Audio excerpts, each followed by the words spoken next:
Redwoods looking back at them. It's the Lions and Packers coming your way from historic Lambeau Field, and all the action taking place today on Fox. Hi, everyone, and welcome alongside the 9-time Pro Bowl safety, John Lynch. I'm Chris Rose. And, John, the day has finally arrived. The NFL might see its first ever 0-16 team. And the historical significance of this game not lost on these young Lions. In fact, their rookie offensive tackle, Gosder Cherilus, pretty much admitted, this is our Super Bowl. Well, he's right. They're approaching it as their Super Bowl. Believe me, players in this league dream of someday ending up in Canton in the Hall of Fame, but not for going 0-16. They don't want to do that here today. On a positive side for Detroit, they've managed to stay together. There's no dissension in the locker room. From all accounts, their practices are sharp. We'll see if they have enough ammunition today. All right, we understand the mental hurdles in front of the Detroit Lions, but, John, physically, how do they win a game on the field? Well, I think they've got to ride their best players. Number one, Kevin Smith, the rookie running back from Central Florida. He's had an outstanding year. He's played his best football of late. They've got to run the ball effectively to keep this game close. And then number two, their best player on their team, Calvin Johnson, one of the top playmakers in the league. I think if you're Detroit, you got to get the ball to Calvin at least 5 times a quarter. I'd throw it to him. I'd run it with him. I'd even snap it to him. Well, the Lions will get little sympathy from the Green Bay Packers, who have lost 5 in a row for the first time since 1990. And, John, keep in mind, this team one step shy of the Super Bowl last year. Today they check in at 5-10. What's in it for them? Well, Mike McCarthy says of his 5-10 team, we're a good team with a bad record, and you can make a strong case for that. 7 of their 10 losses have come by 4 points or less. They need to finish in the fourth quarter. Speaking of finishing, Aaron Campman, their veteran leader, says about this opportunity, it's the only opportunity other than the Super Bowl to win your last game of the season. They think that would be a big positive boost for the youngest team in the league going into the offseason. All right, time right now for our Blackberry manage the game. And for the Detroit Lions, establish the run against this 26th ranked run defense at Green Bay and get some takeaways. They have only 4 interceptions all year. For Green Bay, start fast. They've started slow out of the gate all year. And as John just mentioned, finish the game. Blackberry manage the game. Manage your life. Well, the Lions have lost 16 straight regular season games in the state of Wisconsin. Will that number 16 rear its ugly head in a historical way? Kickoff is next.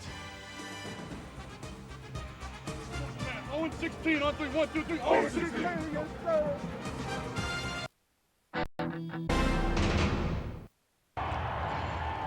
Just a few seconds away from kickoff here at Lambeau Field. Rod Marinelli still smiling even though he's 0-15. As you can see, the Lions have lost 17 straight games in the state of Wisconsin. That includes a playoff game in 1994. But let's give Marinelli a whole lot of credit. He has kept the team together, John. He's done an outstanding job of that, and that doesn't surprise me. I spent a lot of time with Rod down in Tampa. He's a real coach, and you can tell the love and respect these guys have in the midst of being 0-15. That's impressive. I've been on 4 and 12 teams where there's a ton of dissension. He's kept this team together and ready to play.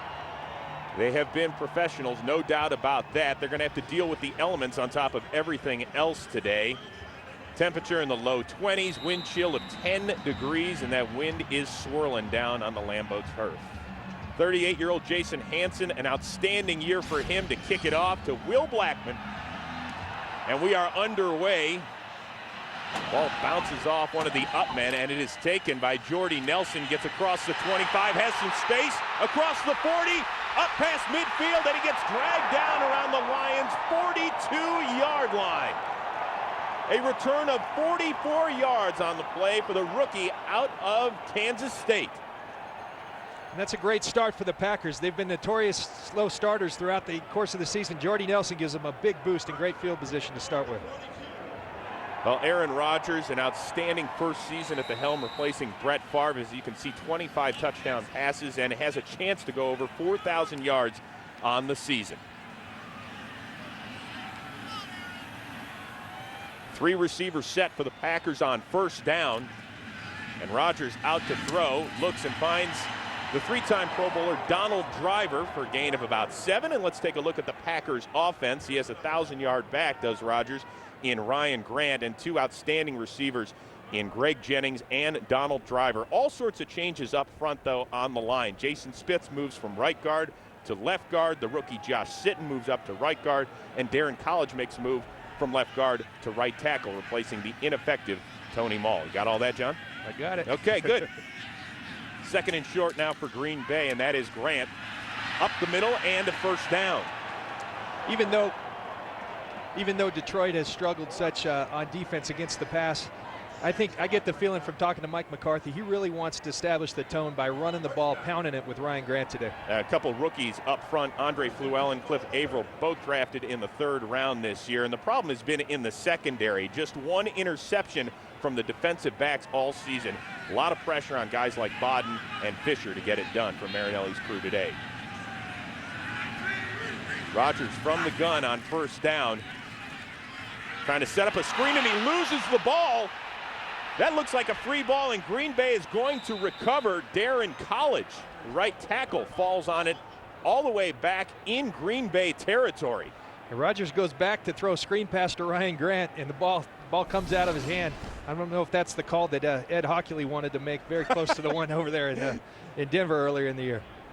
Well, it was great pressure by a guy in Fluellen, who has really only played half the season, has been inactive for several games, and he was working over there on Darren College, who's making his first start at right tackle. And Fluellen's getting his first start for Dwayne White, getting some early pressure. That's big for the Lions. They've struggled to do that all season long. A loss of 24, so we'll see what's in the Packer playbook on 2nd and 34.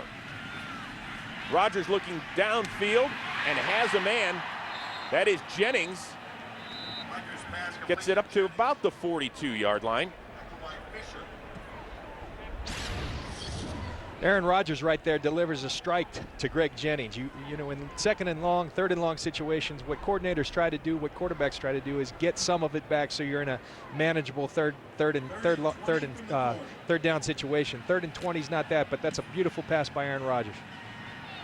So Green Bay pretty much back where they started this drive. 3rd and 20. A 3-receiver set for Rodgers. Has Deshaun Wynn lined up in the backfield for the first time, and that is Wynn getting the ball on a draw. Gets it up to about the 33-yard line. Pickup of 7, much to the chagrin of this crowd. They wanted him to throw the ball there. Yeah, the Lambeau crowd wasn't too happy with Mike McCarthy on that. You're in a 3rd down situation. They give the ball to Deshaun Wynn, and it looks as if they may be going for it here. Well, we were down on the field before the game and talking it over with the Packers kicker Mason Crosby, and he pretty much said kicking in this direction is not what he wants to do from a long distance today. So the Packers, 8 for 16 this year on 4th down. This one a healthy 4th and 12. Lions are coming with the blitz. Quick hitter to Donald Driver, and he's going to be stopped shy of the 1st down. So a great job by the Lions defense after their special teams failed them on the opening kickoff. The 0-15 Lions will have the ball.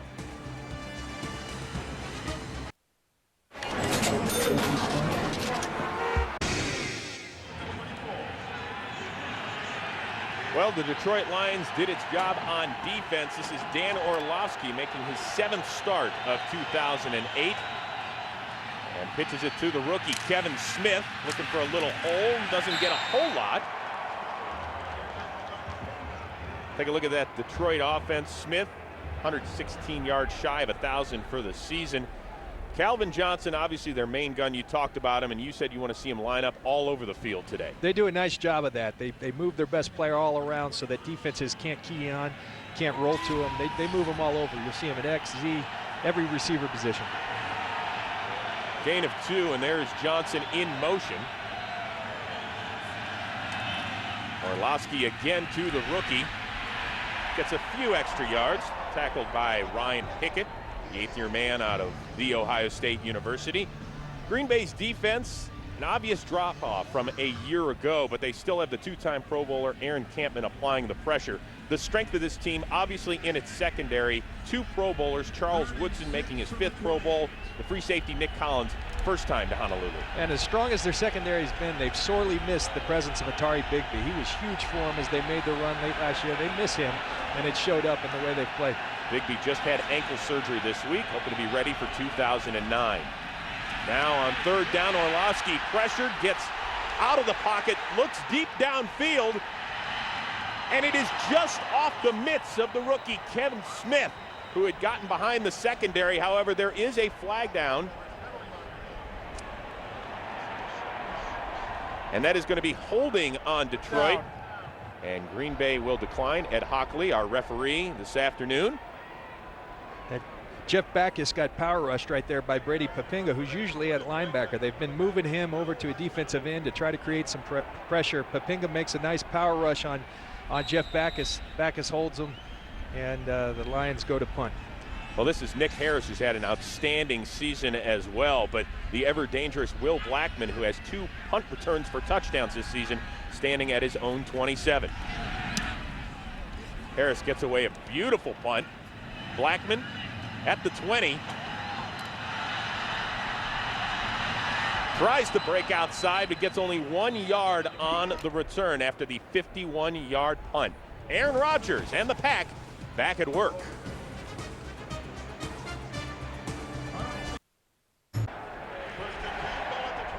Packers offense back at work for the second time, and they missed a golden opportunity, John Lynch, after that 44-yard opening kickoff return. Well, they sure did. Jordy Nelson gave them nice field position. They've struggled on their first drive all year, scoring only 13 points in opening drives. They missed a great opportunity right there. So now Rodgers with Grant in the backfield. A little play action to him on the move, and it is dropped by Greg Jennings, who's really had an outstanding year. A guy that's become really the #1 receiver here, replacing Donald Driver. He's had a big time year. You talk to the Green Bay Packers, they feel he should have been a Pro Bowl player. He had a Pro Bowl type season. He's become a bona fide #1. Right there on that play, you see an interesting thing, and you heard the Detroit Lions as we talked to him, Coach Marinelli, all their defense players, they talked about the effectiveness of Aaron Rodgers out of the pocket. You typically think of Rodgers as a pocket passer, but they talked about how good he is out of their pocket and how important it was to keep him in the pocket. Well, quick toss here to Grant. Has a little bit of space, gets about 5 or 6 yards. Now, this is a guy that has gone over 1,000 yards in the season for the first time in his career. But this isn't the same Ryan Grant we saw at the end of 2007. Well, I think right there you see a nice run, but that's very symbolic of the type of struggles that they've had. Right there, that's a tackle that last year I think you see Ryan Grant run right through. It's one tackler. He made a habit out of running through tackles last year. Right there, the first guy takes him down. Nice gain. Last year, that might have been a big play. Only 4 gains over 20 yards this season for Grant. Deshaun Wynn has checked into the lineup on 3rd down. And Wynn gets the quick toss and has a little space. He's going to get the first down and then some. And Wynn is going to go the distance. Deshaun Wynn into the end zone. 73 yards for the touchdown.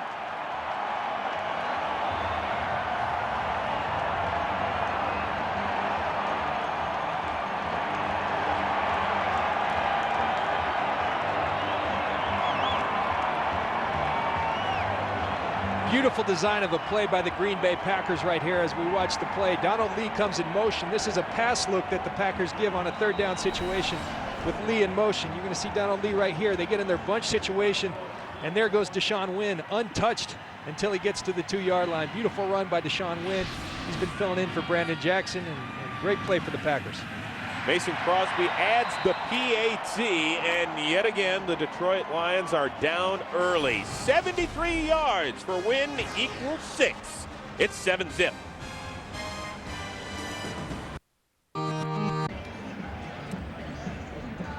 Deshaun Wynn, the 2nd-year man out of Florida, the longest run of his career, also the longest run of the year for the Green Bay Packers. 73 yards against the worst rushing defense in the NFL. Well, that's a perfect example of why they're the worst rushing defense in the NFL. Absolutely no one touched them on a 73-yard run. You don't see that much in the NFL. Lee Bodden, the Packers got in a pass look right there with a bunch. Someone's got to be in contain and turn the ball back. Absolutely no one was there, and that's why they're the worst rushing team in the NFL, rush defense in the NFL. Avion Cason back to return it for the Lions. Mason Crosby having a little issue with the frigid football. Wind chill at 10 degrees. In fact, he's going to need a little helping hand from Will Blackman there. You ever had to do that, Lynchy? I've done that a couple times. Make sure you get that finger out of there in a hurry, though, on a day like today. You don't want that getting hit for sure. Who cares if the kickoff, rolls around like Charlie Brown out there? Don't worry about that. The ball is taken by an up man. That's Casey Fitzsimmons, who gets across the 30 and is dropped at the 32. Well, stop me if you've heard this before, but the Lions are down 7-0 after Deshaun Wynn does a little leaping for joy on this holiday season. In the huddle for their second drive of the afternoon, down 7-zip at frigid Lambeau. Orlovsky to throw, looking downfield for Standiford, and the ball's knocked away by the former Pro Bowler Al Harris on the coverage. Great play by Al Harris right there, one of the top corners in the NFL. Great bump and run player, that's what he does best.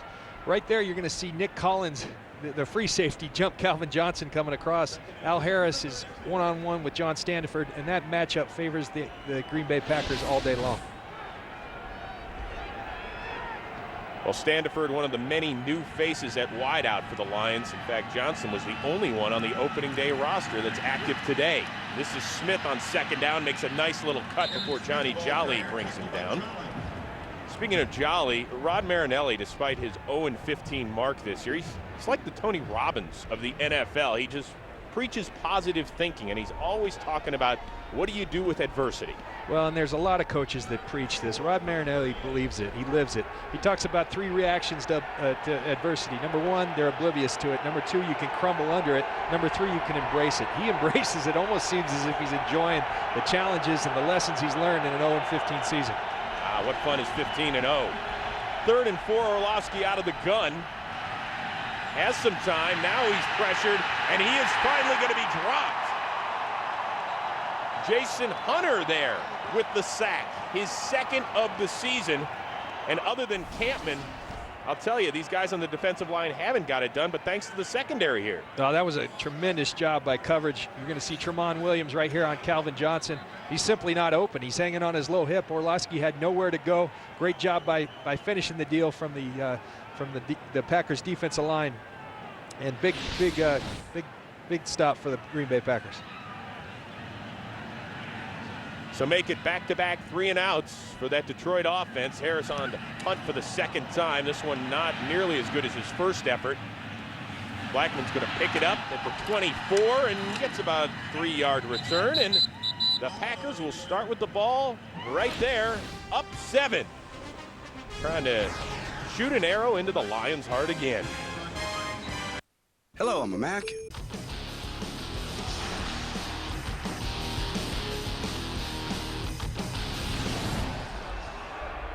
It has been all Packers so far. 2 drives for each team. Green Bay scoring on a 73-yard scamper by Deshaun Wynn. Here, Aaron Rodgers looking deep downfield, has Jennings, and the ball is dropped. Lee Bodden on the coverage, but Jennings had him toasted. And Jennings missed an opportunity right there. You're going to see Greg Jennings right here. They get an 8-man front. He's got Lee Bodden in coverage. He beats him. He's got him by a step. Rodgers delivers a perfect ball, and he just drops the ball. You don't want to leave those opportunities out there. Great throw by Aaron Rodgers. A guy that is 7th in the NFL, almost 1,200 receiving yards, and he's dropped a couple here in the early going. 2nd and 10 now, and this is Grant off the right side. And a nice job there by Ernie Sims. And that's what Ernie Sims does best. When you're looking for building blocks for this Detroit defense, it's hard to find many. But that's one guy I think, if he can put the mental part of the game, he's got those type of skills. He can go sideline to sideline and make plays like that. Outstanding play by Ernie Sims. If you are looking at this defense and trying to reconstruct it, what do you start with, John? Well, it's bleak right now, but I think what you have to do when you're playing this particular defense, you need a force in that middle. They had one in Sean Rodgers. They let him get away, and I think they're sorely missing him. 3rd and 10 for the Packers. Rodgers from the gun in an empty backfield. Tries a quick hitter, and that ball is dropped by Revell Martin. Not a perfect throw by Rodgers, but one that certainly could have been caught. In fact, all 3 of Rodgers' incompletions have been dropped by his receivers. And this is, you're going to see Green Bay in their big 5 wide receiver set. They want to do this to expose Detroit in space. But twice now, you're going to see the pressure by Calvin Pearson right there. Detroit's thought is come with it, get the ball out of their hands, we'll come up and make the tackle. It's worked twice on 4th and 3rd downs. Jeremy Kapanos barely gets it away. Avion Cason just kind of watches it squirm to the ground, and the ball is dead there at the 33-yard line. And of course, this is the final regular season week in the NFL. Later on, you got the big one in Philly. Cowboys and Eagles. If Dallas wins, it is playoff bound. Philadelphia is going to need some help. But obviously a meaningful game. You heard Brian Westbrook this week say, you know what, I hate the Dallas Cowboys. So even if we know by kickoff we're not eligible for the playoffs, I don't really care. I want to beat them anyway. So the ball was actually touched back at the 43-yard line, so they've moved the ball up 10 yards, which helps Detroit. 6 total yards in its first 2 drives. Here's Smith trying for a little cutback, and he gets almost nothing. And Kevin Smith, the kid that went to college down in Central Florida, he's never played in weather this cold, and he said he was hoping that it was going to snow. He'd get the full Lambeau effect today. Well, he was hoping it was going to snow. Rod Marinelli says, I'll take this kid in a parking lot in sand or in snow. But Rod Marinelli, the Detroit Lions really like them, and I think rightly so. He's got outstanding vision, outstanding power. I think he's going to be a big-time back in this league. He's been a bright spot in a tough season for the Lions. Smith now lined up alongside Orlovsky, who's working out of the gun on 2nd and 10. Looking and finding Calvin Johnson, who drops the rock. Well, it's the first time this afternoon they've tried to get to 8-1. Tramon Williams there with the physical coverage. Right here, you're going to see Tramon Williams on Calvin Johnson, and when you play the Packers, you don't get that much separation. If you're going to get a catch, it's going to be highly contested. They get up, they're in your face, they stay low hip, they're very opportunistic. You've got to be on the mark if you're Don Orlovsky. He was right there, dropped by Calvin Johnson. So now 3rd and 8. Detroit 8 plays so far, 8 yards. No math wizard, but that's not real good. This time he gets it to his tight end, Casey Fitzsimmons, who gets it close to the first down. Right near the sticks. Once again, the yellow line is unofficial, but he appears to be short, if that is true. Right there, you're going to see something we talked to Don Orlovsky about. He said it was going to be hard to move the chains, intermediate routes to their wide receivers. Their corners are so physical, Dan Orlovsky. But then all of a sudden, Dan Orlovsky talked about the opportunity with the tight ends and the backs in the passing game. You see him expose it with Casey Fitzsimmons right there. So now it's 4th and less than a yard, and you're in Green Bay territory. It's a no-brainer at this point. You're going for it. You're going for it, and I think if you're the Detroit Lions, you may take the shot right here. Everyone's expecting to run, maybe go up top to Calvin Johnson. He's ISO'd on Tramon Williams right now, one-on-one. Well, it is a 2-receiver set, but it looks like there has been a timeout called, so that's going to be a no play. Snap. The timeout called by Detroit. That's their first. Well, Ed Hockley obviously having a bit of problem with laryngitis. So I'll translate there. There was a timeout called by Detroit before the play was actually run. They were running a quarterback sneak right there, and they got it. They wish they hadn't. That's been that kind of year. You get a first down, you call timeout. We'll take all the help we can get, says Dan Orlovsky. Now, Orlovsky's a guy, they've got 4 quarterbacks on their roster right now. They've got Drew Stanton and Drew Henson, Dante Culpepper, who started a handful of games but's banged up. Orlovsky's the only one that is unsigned going into next year. What do you see for his future? Well, I think he's a good player. I think he's a player in this league, but I think if you're the Lions, that's the first place you look at building this organization. They're going to have the first pick in the draft. I think there's 2 obvious choices. You got Sam Bradford and Matthew Stafford. Stafford at Georgia. You go that route if you think they're franchise quarterbacks. Otherwise, free agency and maybe Matt Castle. Once again, both those guys are underclassmen and would have to declare in early January. Back to the task at hand, 4th and 1. Johnson in motion. And that is Smith, and he's going to get the first down. So the Lions, for the first time this afternoon, move the chains. That's good, tough running by Kevin Smith right there. He had to break a tackle to get that first down. He did exactly that. Big conversion, good blocking you're going to see from the left side of the Detroit Lions offensive line right there. Kevin Smith's going to come and run through the tackle. That's first down. Manny Ramirez, number 63, getting his 3rd start of the season for the ineffective Damian Cook over there. Got a nice block. Orlovsky looking, and the ball is picked off. That is Charles Woodson, the 5-time Pro Bowler. He's already taken 2 to the house. This time he's going to get dragged down to the 40.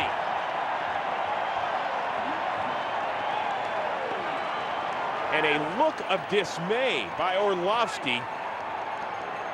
He overshot Calvin Johnson, and Woodson was right there. And you can't do that with with Charles Woodson, because he's going to make you pay. His 7th of the season. He's going to Pro Bowl for this reason. He's an outstanding player. Just a misfire by Dan Orlovsky right there. And Charles Woodson, outstanding coverage, outstanding catch. He's not going to drop many of those. He's made a living of doing that in this league. He's a guy who's had an outstanding year. He's played corner, he's played safety. He's been very unselfish for the Green Bay Packers, and probably had his finest season in the NFL. 36 career interception for the Heisman Trophy winner out of Michigan. So Green Bay starting in Detroit territory for the 2nd time today, and that is Grant for just a couple. Dwayne White on the stop, and for the first time today, let's check in with Curt Menefee in LA for the game break. Well, Chris, the NFC South is still up for grabs. St. Louis trying to hand Atlanta a loss. Good run by Steven Jackson from 4 yards out. St. Louis leads at 7-3, and Atlanta lost, and the Carolina Panthers are division champs and the #2 seed in the NFC. Chris and John. Thank you very much, Curt. Of course, Carolina could also solidify that NFC South championship with a win down in New Orleans. Right now, the Panthers up 6-0 going into the 2nd quarter. Rodgers, a quick hitter to Donald Driver, escapes the tackle, gets down inside the 25, down to the 24, a gain of 16, and there's Driver celebrating in style. And Chris, I circled Greg Jennings right there, but what Aaron Rodgers saw right there was an 8-man front. It was very obvious, an 8-man front. You're going to see the safety creep. He's got one-on-one coverage. He believes it's a good matchup, one-on-one coverage with both his receivers, Driver or Jennings. Made a nice little quick slant, and that's what Donald Driver's made a living doing throughout his great career. Driver in his 10th season out of Alcorn State, a 3-time Pro Bowler. Gets another first down. Here, Grant again inside the 20. He's got more space. Inside the 5, dragged down by Ryan Neese after a nifty gain of 20. And that's when Ryan Grant's at his best right there. He's going to start it right. Tremendous vision. Cuts it back. You're going to see the blocking. He's going to start right. You're going to see the great blocking over here. He sees great vision. Makes a great cut right there. Ryan Grant makes the free safety miss. Outstanding run. That's what they've been missing from Ryan Grant, and that's a welcome sight for Green Bay Packer fans. And there is an injury on the field. Scott Wells, the center, is being looked at. And while he gets checked out, we'll check out for a quick break. Pack up 7-0. He helped to the sideline, so more reshuffling along that offensive line for Green Bay. Jason Spitz, the left guard, now moves to center. Alan Barber, the second-year man, moves to his vacated position. Now Rodgers, quick hit, and the ball is incomplete. Intended for Jennings. Great coverage right there by Travis Fisher out here. But again, you're going to see the Greg Jennings on a simple slant route. When he sees one-on-one coverage, Aaron Rodgers is audibilized into those quick slants, and they feel they can win that matchup every time. Travis Fisher this week said, you know what, if we finally break into the win column, I am walking back to Detroit. And keep in mind, he did suffer a concussion last week in the loss to New Orleans, so maybe that factored in. Here on 2nd down, Grant, another cutback, but he is stopped shy of the end zone. Down at about the 3-yard line, Harris Lennon, the former Packer, wrapping him up. You know, statistically, the Green Bay Packers have done a lot of things very well. You saw the turnover on defense. They've done that well. They've been better than anybody in this league on scoring off turnovers. In addition to that, the red zone offense, they're 6th in the league, 27 touchdowns out of 45 opportunities. They've been very good down here. Aaron Rodgers hasn't been picked off all year in the red zone area. And Jermichael Finley, 3rd-round pick out of Texas this year, has checked into the game. And now everybody spreads out.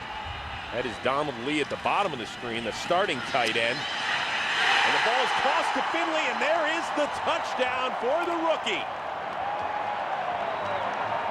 The first of his career.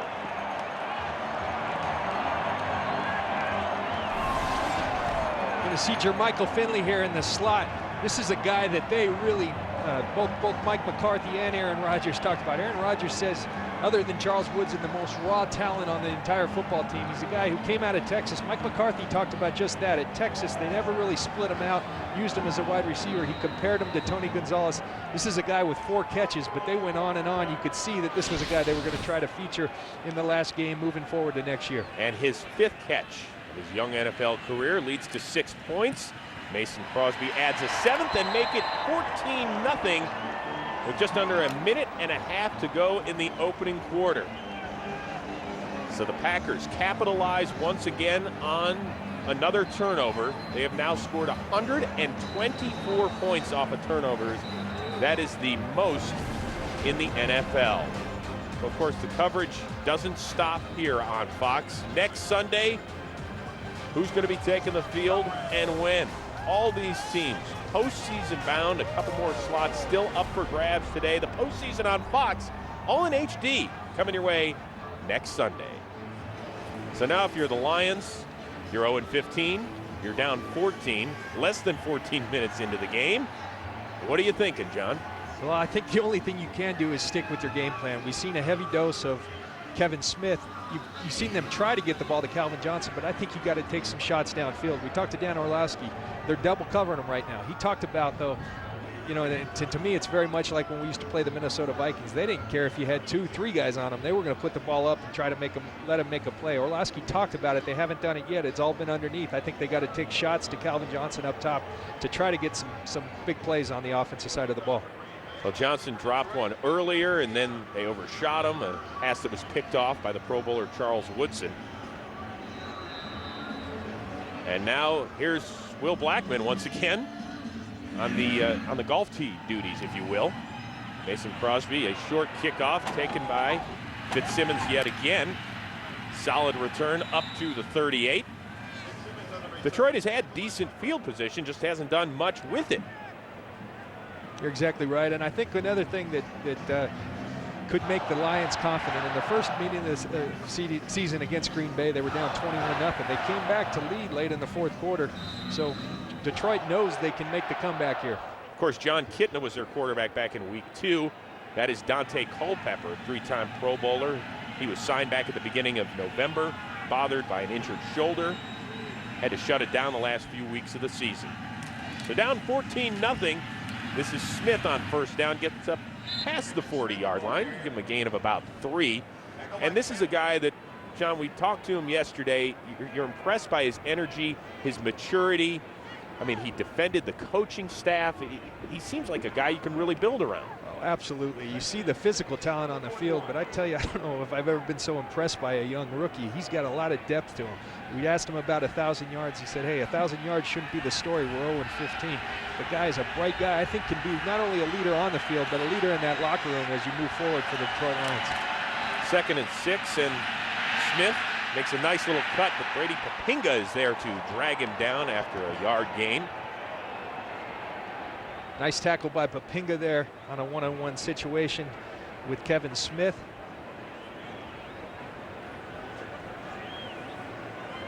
Smith, one of these guys you can build around. Calvin Johnson is one, and then after that, on offense, you're looking at maybe a guy like Gosder Sherilis, their rookie first-round pick, but this team needs plenty of components to get back to respectability. Components on both sides of the ball. That's what they're lacking. They're lacking talent. Johnson in motion on 3rd and 5, and Johnson catches that one, battling Al Harris. They're going to give the grab to Johnson as he gets up to the 48-yard line, and that is going to do it. There is a flag. Gosder Sherilis up there to defend Johnson, who was battling with Al Harris, and it looked like he got shoved by one of the Packers. Let's see what Ed Hockley's going to call here. I think he's getting Al Harris for pushing Gosder Sherilis right there. After the play was over, unnecessary roughness defense, number 31. That's a 15-yard penalty. There also was the end of the 1st quarter. That foul happened after time ran out. Therefore, well, give Al Harris some credit. At least he picked on somebody that wasn't his own size. He went up. Well, the Lions shove back. They're down 14-0 after 1. Extra hotel night in New England. You're going. John Lynch and Chris Rose back at Lambeau Field, and you know, Fox That X not easy to use in signs. Good creative work right there. Very, very solid. Beginning of the second quarter, after the 15-yard unsportsmanlike conduct penalty on Al Harris, Detroit there at the 36-yard line. And let's show you what happened there at the end of the first quarter. My man Al Harris knows better than this, but I thought it was a little curious. A big lineman falling. I think our man Godser took a little bit of a dive there. Well, he's about 320 or so, and if Al Harris is pushing him around, what do you think Aaron Campman's going to do to him? Well, 2nd and 7 now for the Lions. They're down 14, but John, you get a touchdown, you're right back in this thing. It's a great opportunity for the Lions right now. Smith breaks 2 tackles, tries to bounce outside, cuts it up, and did well just to gain a couple. Aaron Rouse on the stop. And the first quarter, when it's 14-0, it's pretty lopsided, and, well, here you go. Very lopsided. Right there, you see what people are so excited about with this Kevin Smith, though. Great run. He's breaking tackles. He's making that run on his own. Ended up with a positive play. Very easily could have been a play for a loss. Well, here is a negative for the Green Bay Packers. Aaron Rouse is being looked at. We'll take a quick break. Money, live better. Walmart. By State Farm, proud sponsor of the NFL and the best day of the week. And by Miller Lite. Reach for the original Miller Lite. Great taste, less filling. Now that's a great thought. 3rd and 5 for the Lions. Orlovsky looking, throwing, and the ball's knocked away by Brandon Chiller. Pass intended for Casey Fitzsimmons. So now Detroit have another look at maybe a 4th down play, and got to go for it again, right, John? You got to go for it. What do you have to lose? You're 0-15. Right there, you see Orlovsky and the Lions trying to take advantage of the matchup on the linebackers. He talked about that. Great job by Brandon Chiller right there in coverage. Aaron Rouse, injured earlier, is checked back into the game. 4 receivers set for Orlovsky on 4th down. And the ball is caught by Kerry Colbert. He has a 1st down at the 20, where he is pile-driven down by A.J. Hawk. And a nice strike by Orlovsky right there to Kerry Colbert. They've struggled other than Calvin Johnson. Someone mentioned it's Calvin Johnson and 3 other guys. Kerry Colbert's one of those guys, and a big 4th down play for him. Colbert, a guy that was originally a 2nd-round draft pick by Carolina, started the year in Denver, moved to Seattle, and now Detroit. You see a little slant route by there. You never get much separation on these, so you got to be good on your throws and you got to be strong on your catches. Good job by Detroit right there. So now 1st and 10 at the 20 after the 4th down conversion. This is Smith.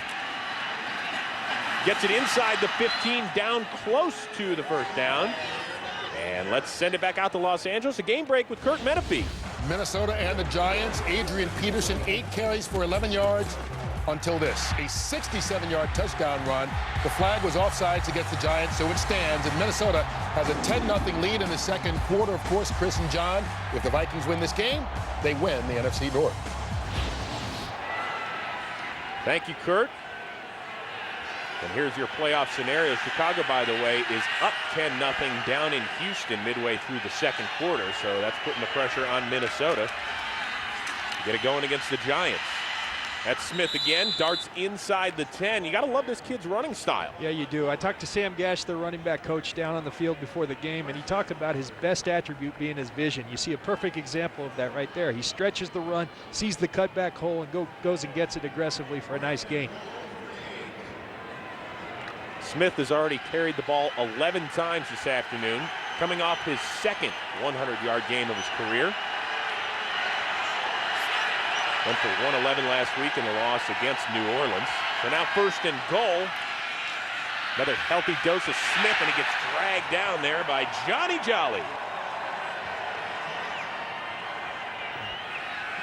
You know, I love the fact that they're pounding the ball to Kevin Smith. This is one of the things we talked about, but at some point you got to take shots to Calvin Johnson downfield. You're going to struggle with this tight coverage to move the ball in chunks through the passing game. I think the formula, pound the ball with Kevin Smith, take shots up top. Now they're giving him double coverage, as we said, but I think you throw it up anyway. Let him try and make a play down here? You got to. I believe so. matched up one-on-one outside with Al Harris right now. A great matchup, but I think that favors the Lions. Orlovsky now in second and goal, looking, throwing, and, well, the fan in row 2 had a decent shot at it. It's not Calvin Johnson, is it? No, that was not. There was some sort of broken route there. Johnson went inside, the ball went outside. And Orlovsky taking a beating on this one. There's been great pressure by the Packers all day. That one hurt Dan Orlovsky. He was limping after that play. That's something that this up front for the Green Bay Packers has really suffered this year. They lost Corey Williams. KGB is gone via being waived. Colin Jenkins has been the biggest loss for them. They're doing a nice job today on the pressure, hitting Orlovsky. Empty backfield now on third and goal. Orlovsky throwing a little fade, and the ball is caught by Johnson. It is a touchdown. And there it is, John Lynch, just the way you called it. Matched up on Al Harris, and 8-1 does it again. Well, that's how good he is. I think you're talking about Al Harris. You're talking one of the better corners in the league. I don't care if it's Charles Woodson. Right up here, you're going to see Calvin Johnson on Al Harris. I don't care if it's Al Harris. I don't care if it's Charles Woodson. I think, Dick Night Train Lane, you got to throw the ball to Calvin Johnson. He's your best player. You got to get big plays out of him, and you did right there. Great job by the Detroit Lions. Dan Orlovsky puts up a beautiful ball, lets him go up and make a play. That's what he does best. And the crowd wants Mike McCarthy to challenge the call, saying that Johnson did not get both feet in bounds, but it sure looked like he kicked up enough dirt in the end zone there to warrant a touchdown. But he's deciding. Al Harris is looking at it up on the Jumbotron. It looks like they're going to let it slide. I think his coach is upstairs, so keep that flag in your pocket. Jason Hanson adds the PAT, and Detroit marches down the field. Apparently there is some sort of either flag on the play, a discussion by the referees, maybe an offsides by Green Bay. Let's see here. Offside defense, number 24. That 5-yard penalty will be enforced on the kickoff. The try is good. Jarrett Bush offsides for the Packers, but Calvin Johnson with his 11th touchdown of the season, and the Lions cut the deficit in half. Catch of the season, ties him with Randy Moss and Anquan Bolden for the most in the league, and, well, they barely got it in neutral the first 3 drives, but finally got it going, John. Well, they got it going, and they got it going with the formula we talked about. Running the ball effectively with Kevin Smith, and then eventually you got to take the shot up top. They did, and that tells you how good Calvin Johnson, the season he's had with the attention he's getting. He's a great player who's going to be a great player for years to come. Hanson kicks it off toward Will Blackman, takes it at the 6. Tries to get away from would-be tacklers, but barely makes it up to the 10. And Aaron Rodgers and the Packers back on the field, up by 7. What happens when you put the iPhone 3G? Starting center Scott Wells still ailing with an injured ankle, questionable return, and that's Mark Tauscher over on the sideline, tore his ACL a few weeks ago, so more reshuffling on that Packers O-line. Start out this drive at their own 8-yard line with Grant, the lone back. Rodgers hitting Grant out of the backfield, dropped by Ernie Sims. And Aaron Rodgers, 6 for 10 on the afternoon now, but those 4 incompletions, not really his fault, John. Well, Aaron Rodgers has been outstanding today. He's been outstanding all year. He's living in the great shadow of Brett Favre. You see the incompletions here, but those balls are on the mark. He's been on the mark all year. Mike McCarthy talking about Aaron Rodgers, he says he's a perfect fit for the offense. It's rare you can say that after 1 year. His best attribute is his accuracy and his decision-making. He's doing a great job at both of those today. 25-year-old just signed a 6-year, $65 million extension earlier this season. Grant gets the first down, spins out of a tackle, and gets it up to the 28.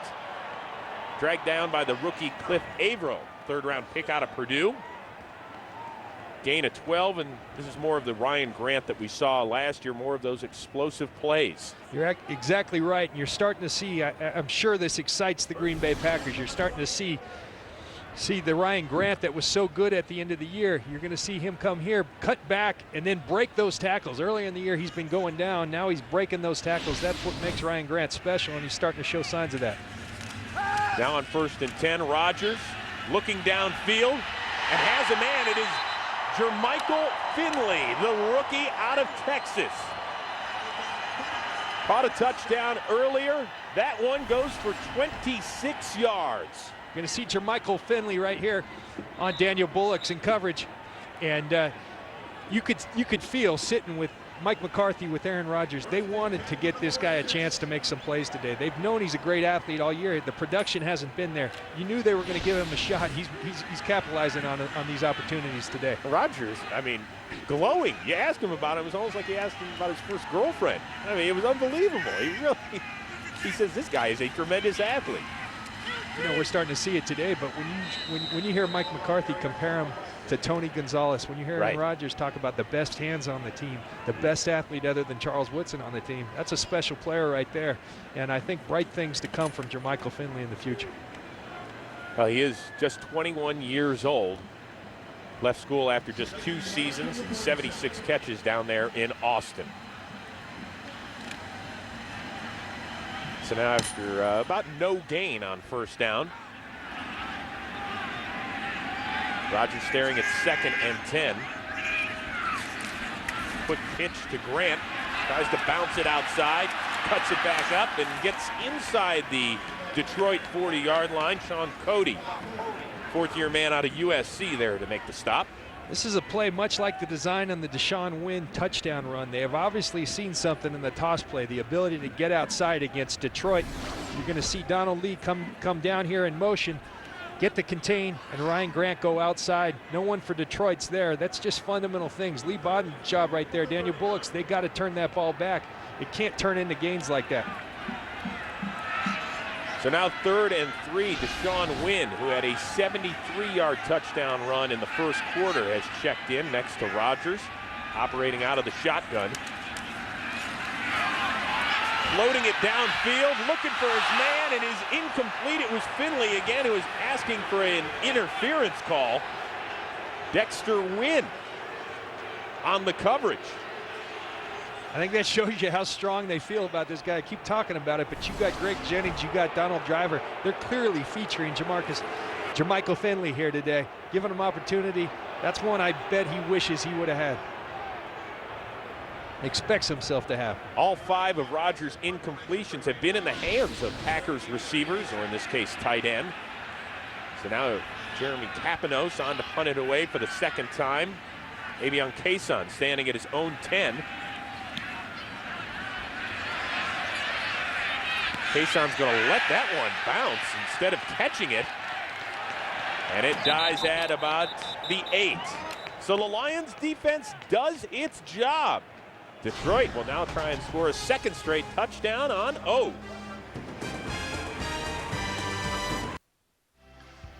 Wait. Along with producer Chuck McDonald, our director Greg Scopatoni, and the rest of our fine Fox crew. Green Bay up 14-7 midway through the 2nd quarter. Dan Orlovsky handing it off to the rookie Kevin Smith. Has a hole, makes a couple of nice moves, gets it up close to the 1st down. Tackled by Nick Collins. Sam Gash talked about the vision of Kevin Smith, and he's doing an outstanding job showing that today. You're going to see nice blocking by Warren Norris, the fullback right there. Kevin Smith goes on a nice gain, showing that great vision and running ability. This Packers defense just 26th against the run. They have had major issues from day one. And a ball tipped and incomplete. Intended for Calvin Johnson. Charles Woodson right there to get it done.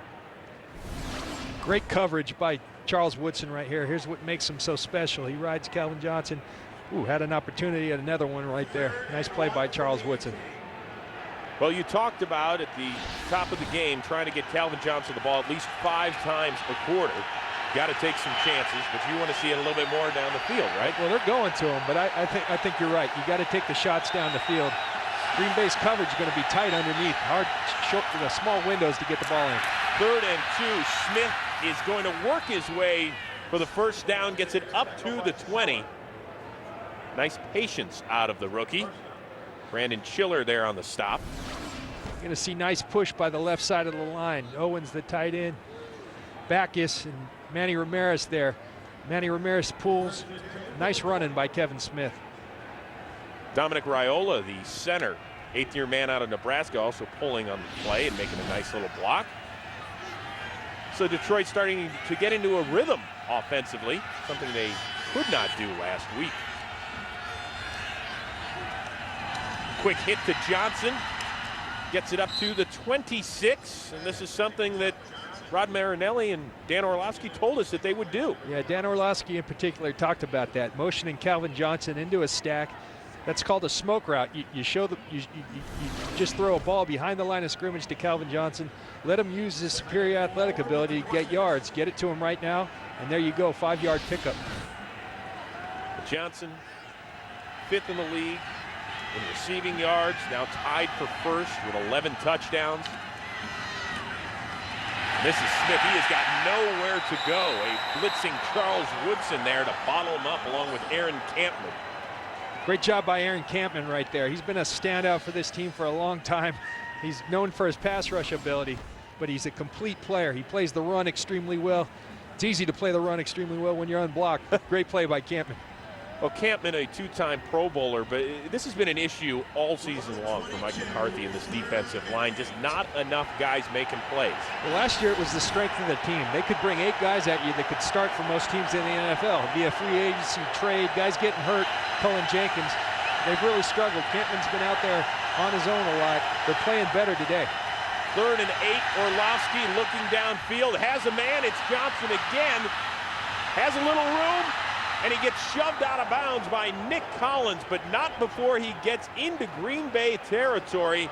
Broke the tackle of Aaron Rouse and picks up 36. You're going to see Calvin Johnson come in motion. They're doing a nice job moving around. Orlovsky gets great protection, has the time for that play to develop. Nice execution by the Detroit Lions there. 1st and 10 from the 42. Well, Johnson, a guy, if you get him in any sort of space, look out, because even at 6'5", he can run. You're going to have trouble tackling him. He's a big, strong guy that can run. He's not going to be tackled in space one-on-one very often.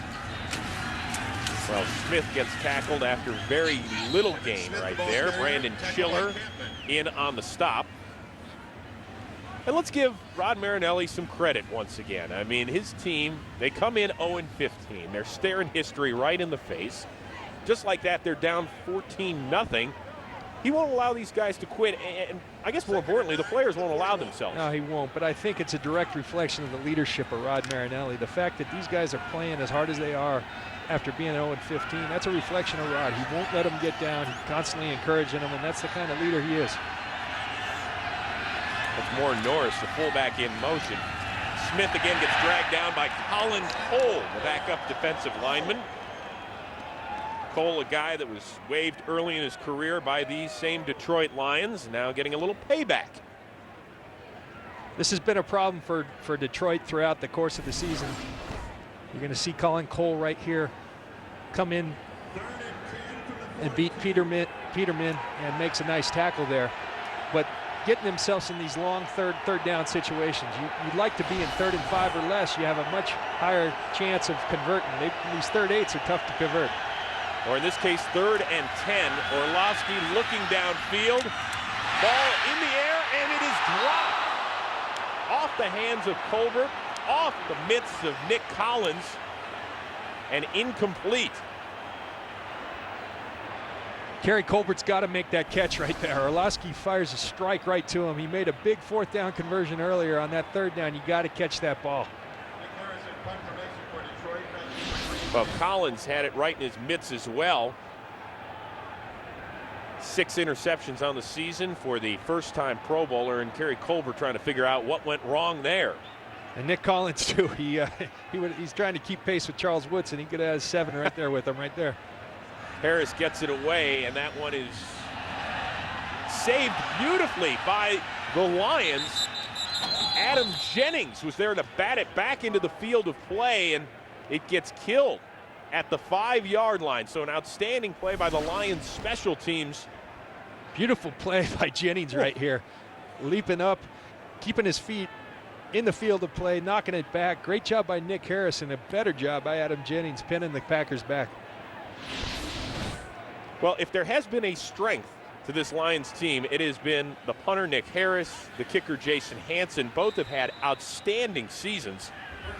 So I suppose if you're looking for positives this year, that's two of them. We still count kickers and punters as players, right, John? I guess so. Okay, When you're all talking right. about the strengths of the team, you're hurting. So the Pack now backed up at its own 6-yard line. Little play action to Grant. Rogers looking downfield, has some time, hits a man. It is Jennings getting it up to the 30. Gain of 24. Great job by the Packers throwing the ball backed up, and a great job by Greg Jennings getting the separation. And look at the protection here that they give Aaron Rodgers. He gets back there. He's got time to look left, go back right to Greg Jennings, and fires a strike. That's the thing people I don't think quite get. They're so used to Brett Favre slinging the ball around. This guy puts some juice on that ball. Serious RPMs off the right arm of Aaron Rodgers. This time being chased out of the pocket. A flag is down. Ball is complete to Jermichael Finley yet again. Shoved out of bounds by Ernie Sims. Holding. Offense number 71. 10-yard penalty. Repeat first down. That is the rookie Josh Sitton out of Central Florida. He actually played tackle blocking for Lions running back Kevin Smith. See Josh sitting right there as Aaron Rodgers breaks it. It's when Aaron Rodgers breaks the pocket that Josh Sitton holds on. Big mistake for Sitton, the rookie. It was Langston Moore, the fourth-year man out of South Carolina, drawing the penalty on that play. So now 1st and 20 for the Packers. We approach the 2-minute warning.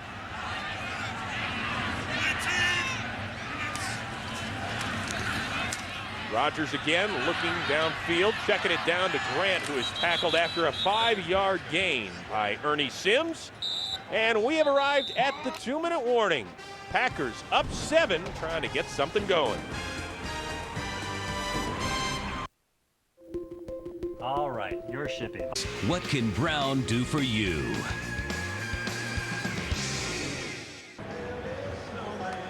Bad news for the Packers secondary, already a little depleted with the injury to Atari Bigby.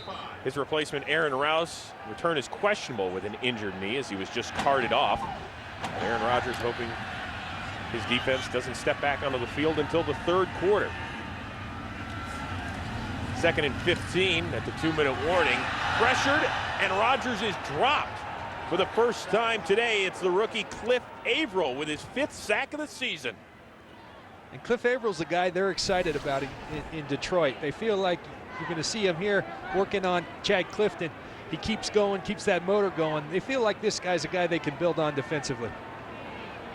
Averill just working right around the former Pro Bowler Chad Clifton, who has struggled this season. Now, Detroit did not call a timeout. They have 2 remaining. So here, 3rd and 15. Rodgers out of the shotgun. Sean Wynn in the backfield. Rodgers, a quick hitter to Driver, gets it up to the 35, and he is dropped. And let's see if Detroit elects to use one of its timeout. No. Well, is that a little surprising? Yeah, I think. I mean, let's go, you know. I think you made a big stop. You call your timeouts. I think you use 2 of them right there.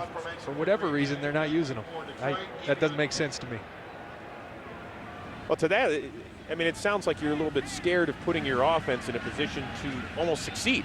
Exactly. You know, I mean, here you're not leaving them with any time. I mean, Campanos is just going to let it dwindle down.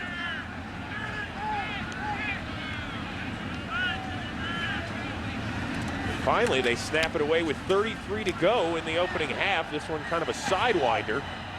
Kayson's going to let this one hop inside the 15, inside the 10, and you can forget about it now. I think that's a missed opportunity for the Lions right there. Well, questionable right there by Rod Marinelli to not use his timeouts. He's going to keep him in his pocket after a 55-yard punt by Campanos, the longest of his career.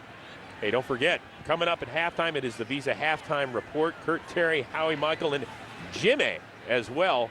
All sorts of important playoff implications on the line. You've got Carolina trying to take care of business down in New Orleans.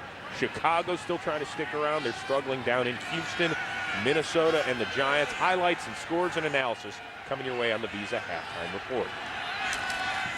And the Lions hand it off to Kevin Smith. He gets dropped by Brady Papinga. A loss of 1.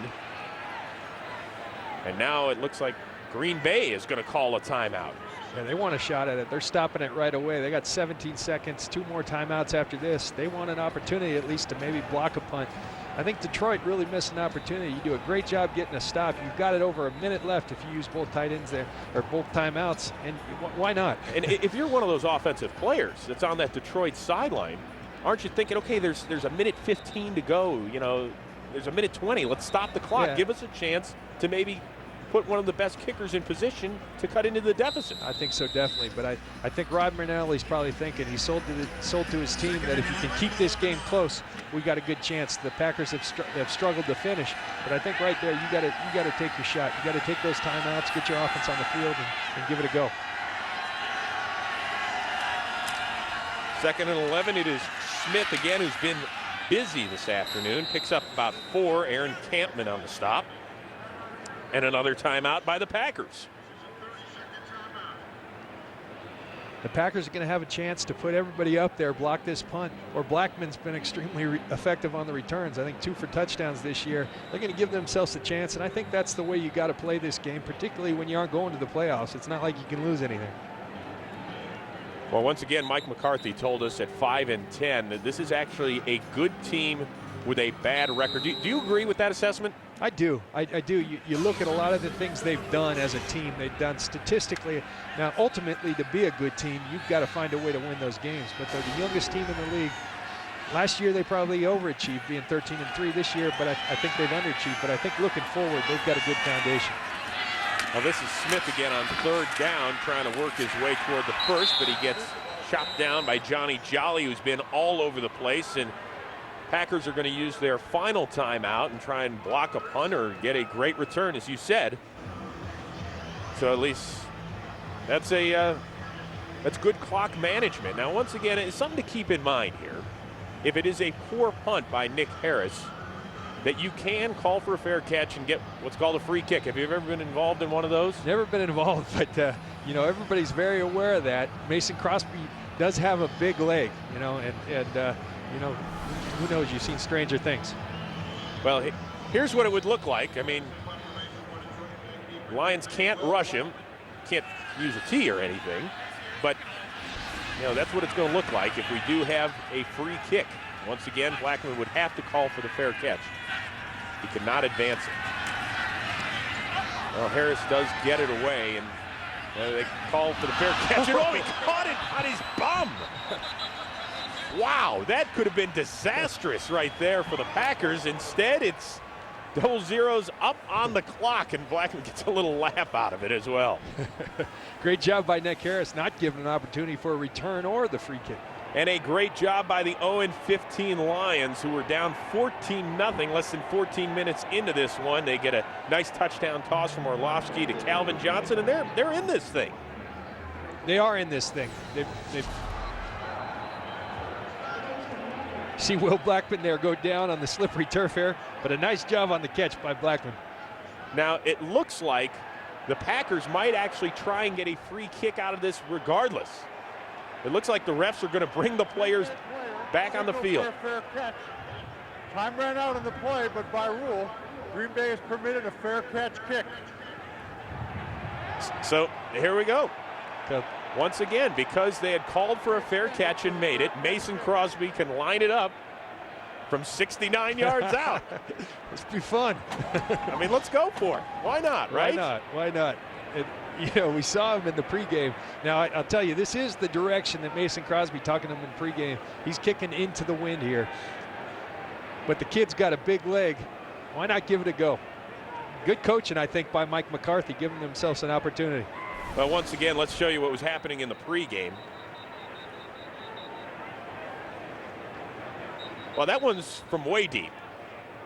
And he ended up about 8 yards short, and that's from 75 yards away. So this one, We'll get a chance to see something fun. You don't get to see this all that often. No, you don't. But this is situational football. That's what good coaches do. They put their teams, they go through every situation. I'm sure they practice this. And the good thing, Mike McCarthy wasn't too happy with Mason Crosby after last week because he felt that kick came out a little low. You can't block this thing. You're talking about the 38-yarder at the end of regulation in Chicago that would have won it. So there's a couple things to keep in mind. You're looking at this formation. The Lions, they have to treat it almost like it's a kickoff. They cannot try and pressure the kick, but they can return it. They do have the opportunity to return. So here we go. Mason Crosby from 69 yards out on the free kick. The crowd here at Lambeau's loving this. That is Matt Flynn, the rookie out of LSU, doing the holding. What do you think, Lynchy? Is he getting close? Well, you know, he's going into the wind. Mason said right before the game, this is the way the wind blows in your face, but it's got a chance. Oh, it's just short. Wow, that ended up about 3 yards short, but an outstanding effort by Mason Crosby. So the free kick from 69 yards out is just that short. So a little fun at the end of the first half. Packers lead at 14-7. Visa halftime report after. Packers took an early 14-0 lead, then a touchdown toss from Dan Orlovsky to Calvin Johnson cut the deficit in half. Take a look at the first half stats. Packer ground game getting it done this afternoon, John Lynch. They are. They're running the ball effectively. Most of the credit goes to Deshaun Wynn on the long run there, but Ryan Grant is starting to show signs of the back that that the Green Bay Packers thinks he is. And the Packers off to a great start. Aaron Rodgers is sharp. Detroit, on the other hand, is keeping it close. I think Rod Marinelli sold to his guys, keep this game close going in. Everybody knows about Green Bay's struggle finishing close games. The Lions want to keep this thing close. I think they got to continue to take shots downfield to Calvin Johnson. They're doing a good job in the run game. You got to take the shots downfield to your best player. Well, Calvin Johnson has caught 4 passes this afternoon. They've thrown to him 7 times so far, so at least they're efforting, as we like to say in the television business. Mason Crosby kicks it off, and a great start for the Lions as Avion Cason watches it go out of bounds. He'll start with great field position. Ball's going to go all the way up to the 40. Well, once again, Chris Rose joined by the 9-time Pro Bowl safety John Lynch, who just retired this season, and somebody wants to get back on the field. Let's see. First of all, show sleeveless up here today, folks. 10-degree wind chill, my man's sleeveless. Are you insane? I've been in Lambeau Field many times, never wore sleeves, so why start now? You played in one of the coldest games ever here, right? I think the second coldest game in Lambeau history. Yeah. It's a lot colder in the booth, though. Yeah. Don't let him fool you, folks. He was wearing a jacket earlier. Dan Orlovsky on the first play of the second half gets it out to his tight end, John Owens, who gets nailed by Brady Papinga. Lynch felt that one all the way up here, sleeveless and all. Nice call by Detroit right there. They've been running the ball on first down, fake the run, go to the bootleg. Orlovsky actually had Calvin Johnson downfield, chose to check it down. Here are your offensive leaders. Kevin Smith just averaging 2.5 yards per carry so far, but he has hit half the century mark so far. 2nd and 8 now. Smith gets it up the middle for about 5 or so. Aaron Campman on the tackle. Seeing a lot of success with Kevin Smith and the Detroit Lions in the cutback game. You're going to see Stephen Peterman. Yeah. You caught me. Back on. Who's the rookie? Who's the rookie? It's the old setup. You're probably one of those guys that went out and got turkeys on Thanksgiving Day as well, your rookie, or you fell for that one too. Look at this, we get one dressed. Now oh, tough guy, me, tough guy. All right, so here we go, 3rd and 2. Orlovsky out of the shotgun, puts Johnson in motion, and he hits Calvin Johnson. Tackled quickly there by Al Harris, but not before the Lions move the chains again. Yeah, nice job by Orlovsky and Calvin Johnson right there, converting on third down. I think the key to that, you get yourself in 3rd and shorts. In 3rd and shorts, it's easy to convert. You get in those 3rd and 7 pluses, those are tough situations against this Packer secondary to convert. You like the way they're using Calvin Johnson today? I do. I mean, they're mixing underneath. I think they still need to take more shots downfield. Every time they've gone downfield, they've been successful. Whether he's covered or not, the guy's going to make plays. I think they got to continue to force the ball downfield to him. Well, Smith's opportunity to make a play. He cuts outside. There is a flag on the play as Nick Collins pushes him out of bounds. Let's see who they're going to get. Initial indications are it might be on John Standiford. If so, that would wipe out a 19-yard run. Ed Hockley.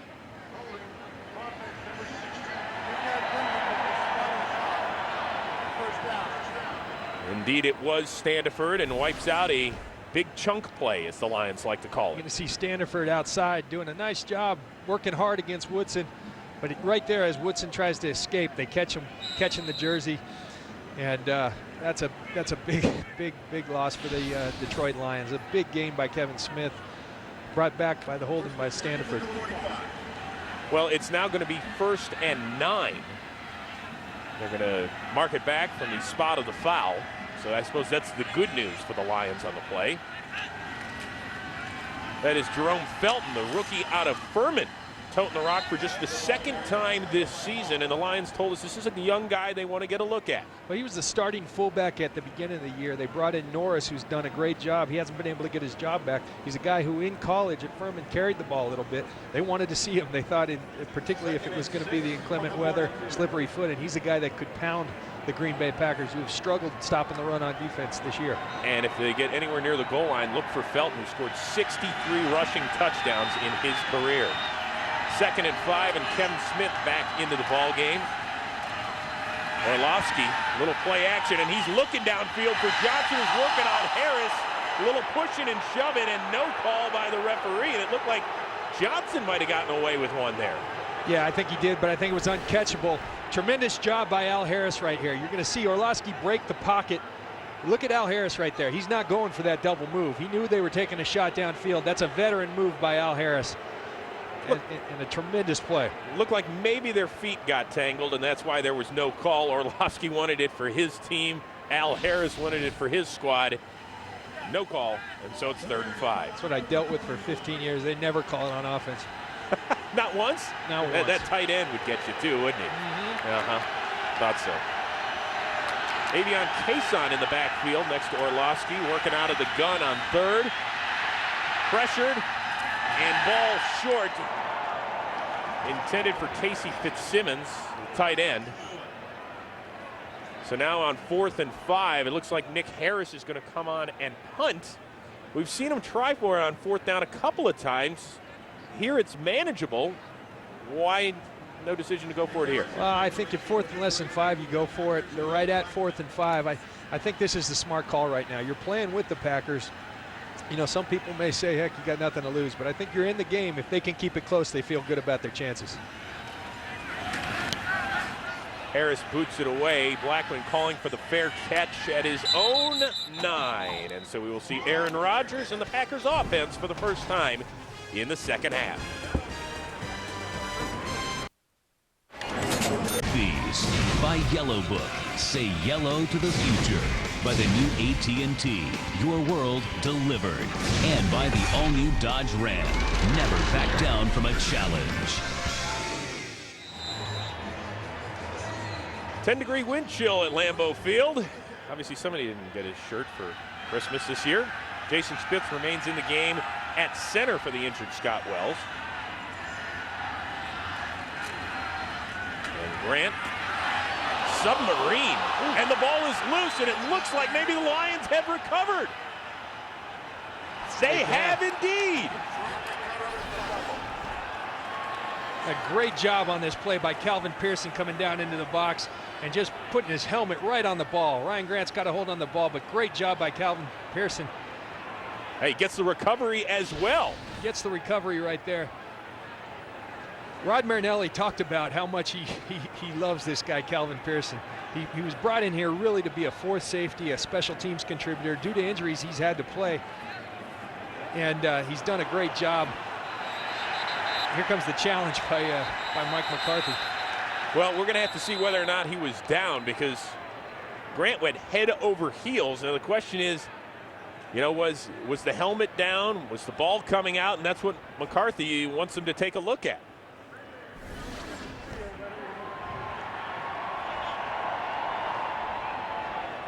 Now, if the helmet hits on the ground, I don't know. John, what do you see? You see the ball coming out? I think the ball's coming loose there. You see him struggling for the ball there. If his head were down, and Ed Hockley said. So Ed Hockley's going to peek under the hood. The Packers with a challenge.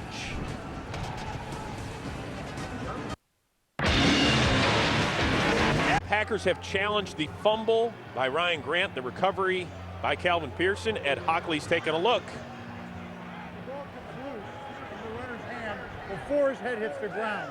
Therefore, the ruling in the field stands as called. It was a fumble recovered by Detroit, and Green Bay is charged with their first timeout.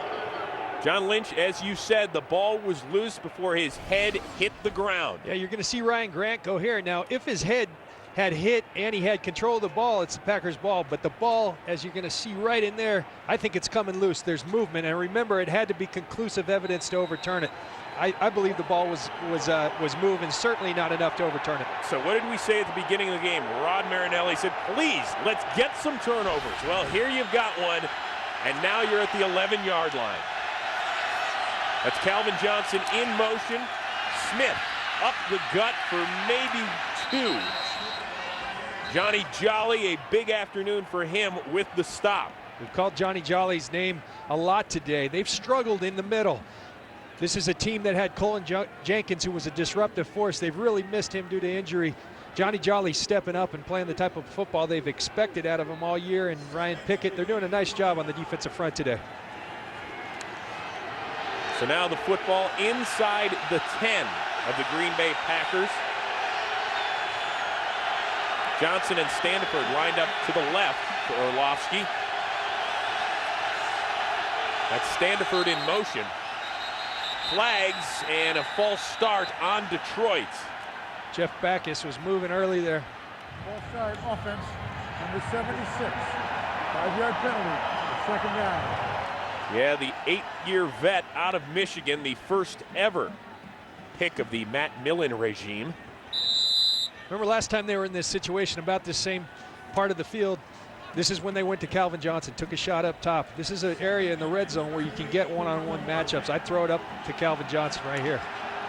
Ball pushed back to the 14-yard line now. 3 receivers set for Orlovsky working out of the shotgun. Orlovsky hits Johnson, gets in the middle of the field, and he gets it down to the goal line. Is it a touchdown? It is! Calvin Johnson with his second touchdown of the afternoon as he breaks the tackle of Nick Collins, the Pro Bowler, for the 14-yard score. The Lions have done a nice job. You're going to see Calvin Johnson come in motion. You got to constantly move a player of his magnitude so that they can't double cover you. They get him the ball in space. He makes Nick Collins, a Pro Bowl player, miss a tackle, gets in for the touchdown. Great job by the Lions capitalizing on the turnover forced by Calvin Pearson.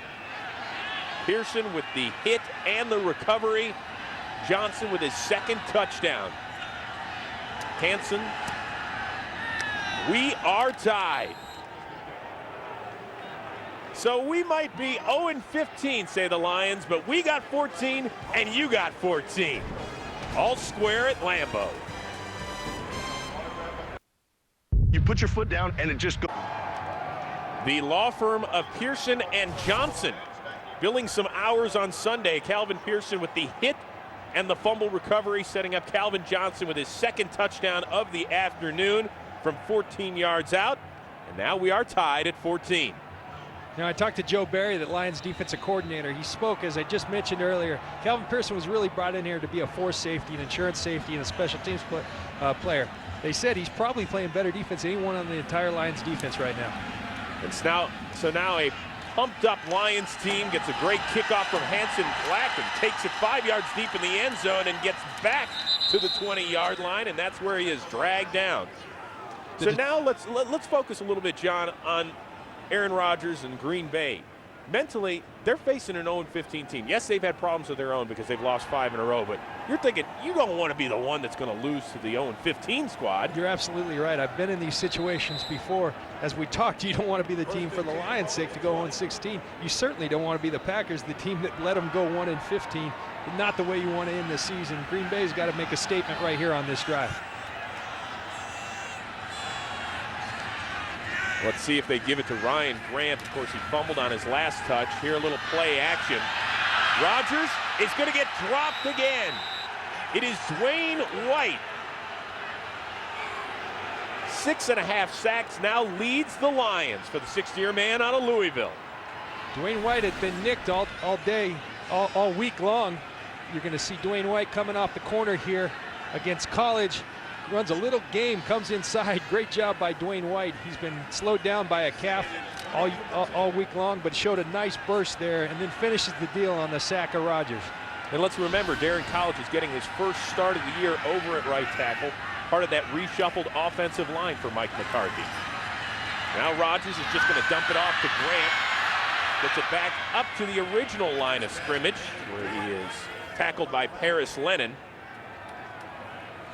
And I got to tell you, Lambeau Field, which is one of your favorite places to play on the road because you love the energy and how the fans are into it, it's quiet. Dare I say we're almost at a Lions home game. Yeah, that's how quiet it is. It's a little quiet right there. Around here, they got to get back momentum on this drive. Detroit has seized the momentum. The Packers' job right now to get some momentum back. Packers 2 for 6 on 3rd down conversion. Rodgers out of the shotgun, has Deshaun Wynn in the backfield. Rodgers looking deep downfield for Jennings. Works his way back to the ball and gets it in front of Daniel Bullocks. A great adjustment by Jennings, and the Packers get the big play they so desperately needed. Nice job by Rodgers right there. He gets enough protection to sit back and throw the ball, but give your #1 receiver an opportunity to catch the ball. Throw it up there, even if he's covered. You got Greg Jennings on a receiver. He'll go get the ball. Great job by Greg Jennings. Great job by Aaron Rodgers, giving him the opportunity to make a big play. And there's that momentum that we talked about Green Bay needing. And for Jennings, his 8th catch of 40-plus yards this season. That goes for 47. Rodgers hits Driver. Stopped for no gain. A little pushing and shoving. Let's see if any flags are going to fly this time. It looked like Ernie Sims got in a serious pop. And there's a whole bunch of players involved in this one. There's another late shove and another one. I'll tell you, the intensity-ometer, if that's a word, has gone up significantly. Yeah, who says these guys aren't playing for anything? All right, let's see exactly what happened as Driver caught the pass in front of Lee Bodden. A little bit of shove from Driver, push from Bodden. Alan Barber gets involved in it. It was borderline better than the Manny Pacquiao, Oscar De La Hoya bout there. Usually the second push draws the penalty. We have about 4 or 5 there, and I think a good job by the officials. They understand that these guys are playing with energy. It's a divisional game. Even if it's at the end of the year, neither team going to the playoffs. You're seeing great emotion from both teams. Fired the Pack crowd up for sure.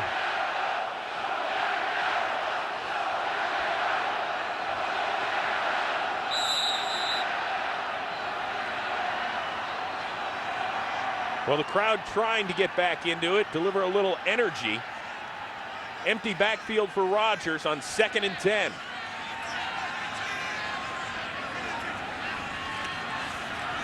Rodgers looking and misfiring. First incompletion after he had connected on 6 in a row.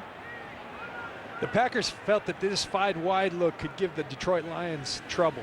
The Detroit Lions admitted they struggle in space. That's a great way. Right there, he had the matchup. He had Greg Jennings on a safety, Daniel Bullocks. A little pressure there by the left side, Dwayne White, and that doesn't let Aaron Rodgers throw the ball where he wants to throw it. Well, let's be honest, the Lions really don't have enough quality guys in their secondary to compete with that kind of formation, do they? They got Kelvin Pearson playing the nickel. He's really a safety. We've talked about him. He's doing a great job in there. But really, not a true nickel defender in this league.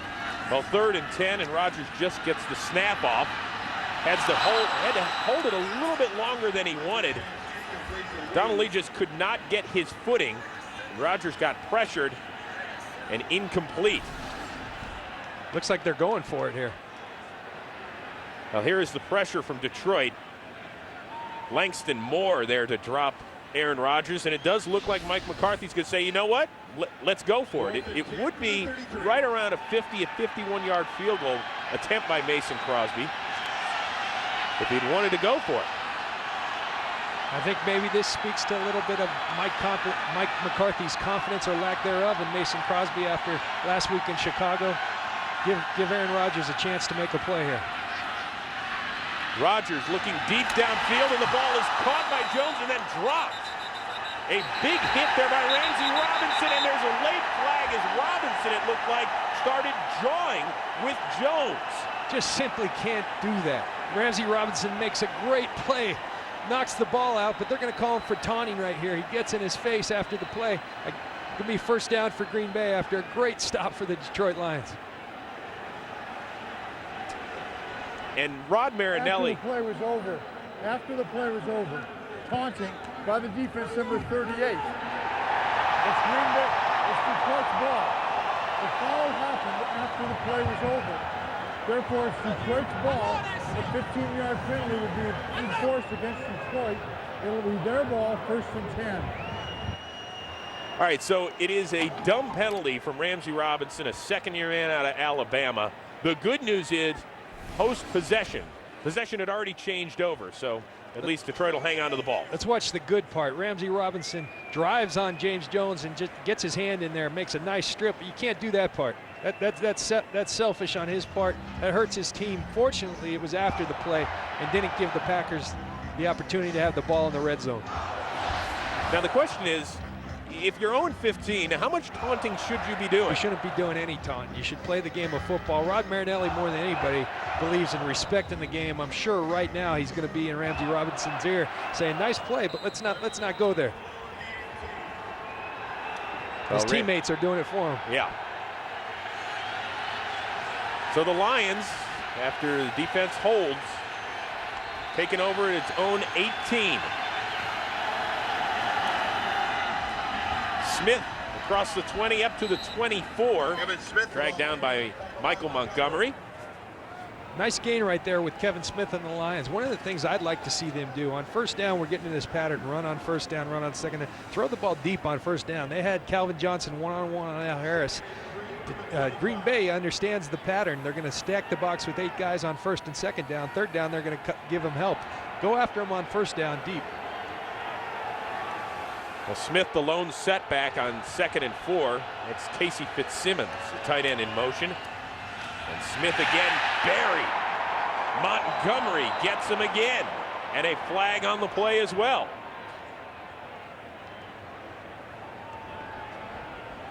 Dan Orlovsky is signaling it's against Green Bay. Holding defense, number 90. 5-yard penalty and automatic first down. That's Colin Cole, backup defensive tackle, with the rare holding call against the defensive line. I think that's a good call. You see Colin Cole holding Stephen Peterman right there on the play. Nice job by the umpire. You're going to see Colin Cole right there. Watch at the end of the play, Stephen Peterson, him grab Stephen Peterman, holding him up, not allowing him to get up to the second level. I got to tell you, that wasn't much of a hold. No, from the end zone view, you could see it. And the NFL's had an emphasis on that the last couple of years, calling these guys from holding up. Now, sometimes that's their job, keep them off the linebackers, but when you do it too obvious, they're going to get called. So now first down, and Smith juggles the ball, but retains possession, gets drilled out of bounds by A.J. Hawk. Smith with a career-best 25th carry on the afternoon. 25 carries, they're wearing him out. Now Green Bay's starting to see the pattern that we're seeing, running on first and second down. They're starting to stack the box. I'm telling you, the shot downfield is going to be there to Calvin Johnson if they just take it. Well, that's Josh Sitton, who knows all about what Kevin Smith can do. Of course, he blocked for Smith down at Central Florida. 2nd and 8. Orlovsky hitting Johnson again for a first down in front of Brandon Schiller. Orlovsky talked about these stack formations. It's a way again to get Calvin Johnson to get the pressure off him, get the double coverage off him. That time they bring Standiford in motion. It opens up Calvin Johnson underneath, gives them a nice window. They have a nice conversion on for a first down. Well, they have thrown to Johnson 11 times this afternoon, connected 7 times for 87 yards and a couple of scores. Another first down for the Lions. Orlovsky on a bootleg, looking downfield, and the ball is caught and then dropped. That's John Owens, the tight end. Got his fingertips on it before it was knocked away. I like that call. We talk about the pattern running on first down. Fake the run to Kevin Smith. You're going to attract the defense. Orlovsky gives Owens a chance to catch the ball. Would have been a tough catch, but need to make that one. You can see the confidence growing on the Detroit sideline, and also with this young offense engineered by 4th-year pro Dan Orlovsky. Smith with his 26th carry of the day for about 2 yards. That'll leave him 3rd and long as A.J. Hawk makes the play. Nice play there by the front 7 of Detroit, of Green Bay. You know, one of the reasons Detroit has an opportunity, Kevin Smith's a good back, but one of the reasons they can run the ball effectively, Calvin Johnson draws so much attention. It's hard to get that 8th guy in the box. Smith continues to get stronger, though, as you see this game goes on. He's a guy that's averaged 4.2 yards per carry throughout his rookie season. Replaced here on 3rd down by Avion Cason. No Rudy Johnson today. He is inactive for the Lions. Orlovsky looking downfield for Standiford, and the ball is dropped as Charlie Pepra had it in his paws. So the Lions will have to boot it away. One thing that little shoving match did, it fired this crowd up. The crowd was kind of dead. The Lambeau faithful are back and loud and noisy, and we'll see if Green Bay can capitalize it on this drive. Nick Harris on to punt it away to Will Blackman. Once again, 2 punt returns for touchdowns this season. The 3rd-year man out of Boston College. Harris gets away a beauty. Blackman lets it bounce into the end zone. So tied at 14 with under 5 to go in the 3rd as Aaron Rodgers gets ready to go back to work.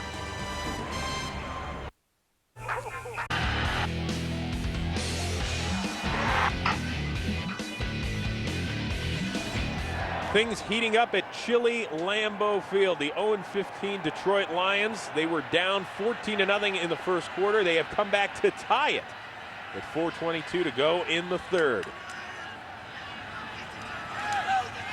Ryan Grant, a big run, gets it up to the 40 and dragged down. I don't think he ever touched his knee. Well, Grant is still going, and he is into the end zone. Now, the referees looked like originally they said he was down, but Grant kept going.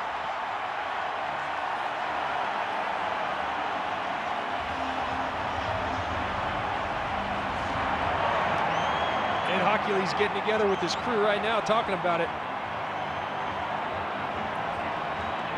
And this is key, whatever call they make on the field. Very important.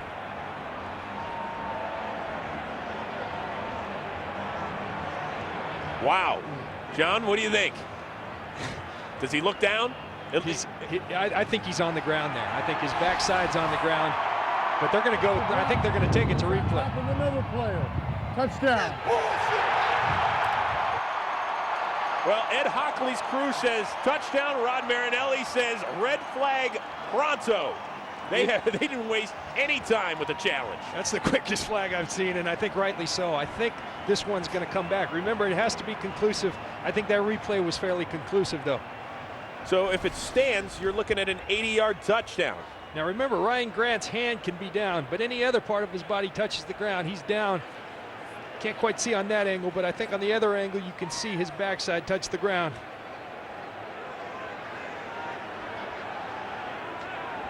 So it is ruled an 80-yard touchdown challenged by Rod Marinelli and the Lions. Was he down? We'll find out. She had a terrible cold. Terrible. Well, an 80-yard touchdown run by Ryan Grant under review. Was any part of his body down, John Lynch? I think right there. Or he was down by contact at the 41-yard line. It's first down, and there are no charged timeouts. It has to be conclusive, and I think it was there. Smart play by Ryan Grant, though. Get up, keep running, make him go under the booth, under the tent, and make the call. Great acting job as well by Grant. You want to get all those great performances in before the end of the year so they can qualify for Oscar nominations, of course, in the spring. But a great job by him. I mean, that's what you're taught to do. Keep going if you don't think you're down. And even without the touchdown, nice gain. The Packers are seeing a lot of good signs. They're starting to get those 20-plus runs right there from Ryan Grant.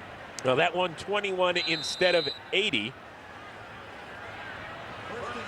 So Grant up to 76 yards on the afternoon, averaging almost 7 yards per carry.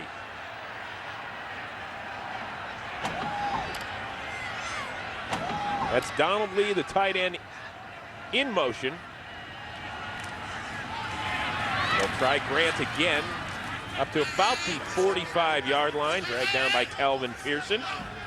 You see a nice job by Calvin Pearson coming off the slot in the nickel on a nickel blitz.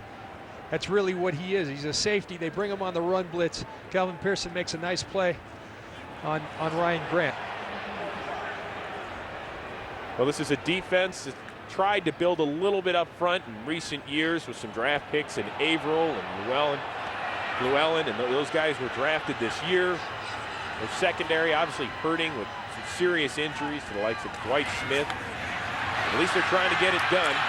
And here James Jones gets it done with a little shake and bake and into Detroit. High into that, Chuck. Into Detroit territory.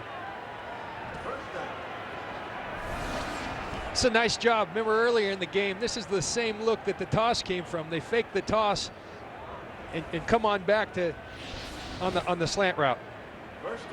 Machine froze. It happens when the wind chill dips below 10. So now the Packers trying to get into an offensive rhythm. Very quiet here in Lambeau, though. Very quiet. Rodgers on the boot, looking and finding Jordy Nelson up near the first down marker. Pearson there to shove him out of bounds. Aaron Rodgers really throwing the football well. Again, Detroit talked, every player we talked to, and Coach Marinelli talked about him throwing on the run and how effective he is on the run. Look at that. That's just a perfect job of delivering a nice strike to Jordy Nelson. These Green Bay Packers go 5 deep at receivers. All of them can play, all get thrown the ball from Aaron Rodgers. Nelson, a second-round pick out of Kansas State that caught 122 passes his final year in Manhattan. And here is Grant again, moving the chains again as well. I like his running style right now. He's going downhill, running straight downhill, running hard, showing good vision. This is the Ryan Grant we saw at the end of the year last year. Now, if you're Detroit, and of course you're looking to build and rebuild, as they are just about every 2 or 3 years, you know, you're missing that big guy in the middle. They traded away Sean Rodgers in the offseason. That's the guy, obviously, they miss the most. I believe so, absolutely. This defense to work. When Tony Dungy got down to Tampa, we played this defense. He said Warren Sapp was the most important cog to it. You had a guy in Sean Rodgers, you let him go. That's their challenge. Go find a guy that can change things. Well, there, right in the middle of the field, it's Donald Lee making the catch. Calvin Pearson with the jarring hit, and the Lions are saying that the ball was knocked loose, that it shouldn't have been a catch. And look at this. The Packers, you're talking about game management. Hurry up, get to the line, and snap it if you can before the challenge flag comes in. See the play action hold the backers. Nice ball by Aaron Rodgers. Calvin Pearson comes up with a nice hit. It does look like he's juggling that ball. It's a matter of whether it hit the ground or not.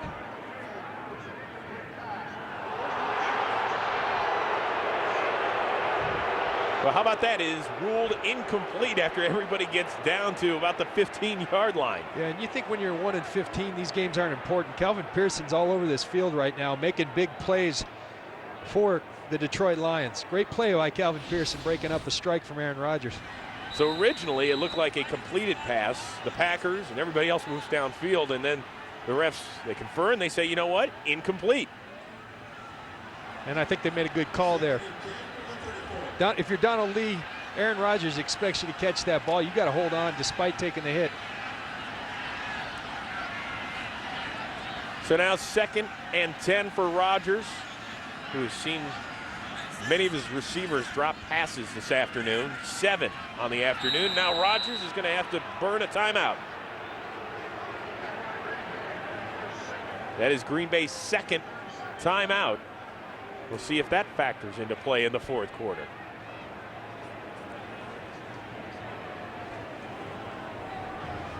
Well, more football coming your way later today on Fox. The Dallas Cowboys with a win in Philadelphia clinch a postseason berth. But Brian Westbrook and the Eagles, they said, you know what? We hate the Cowboys. The Eagles will know pretty much by kickoff whether or not they're still eligible for the postseason. They have to have some things go their way. Detroit's not only trying to win today, they're rooting for Philly right here, too. Look at these guys. Apparently a few members of our promo department have flown up to Green Bay. Nice job, guys. I mentioned Detroit pulling for Philly. Detroit, because of the Roy Williams trade, has Dallas's first round. Dallas loses, the pick gets better for them. Well, the question is, what do you do with those selections? You got to make them count, something the Lions have not done in recent years. And that's Grant off the left side. Nice chunk of change there for about 8. Calvin Pearson again.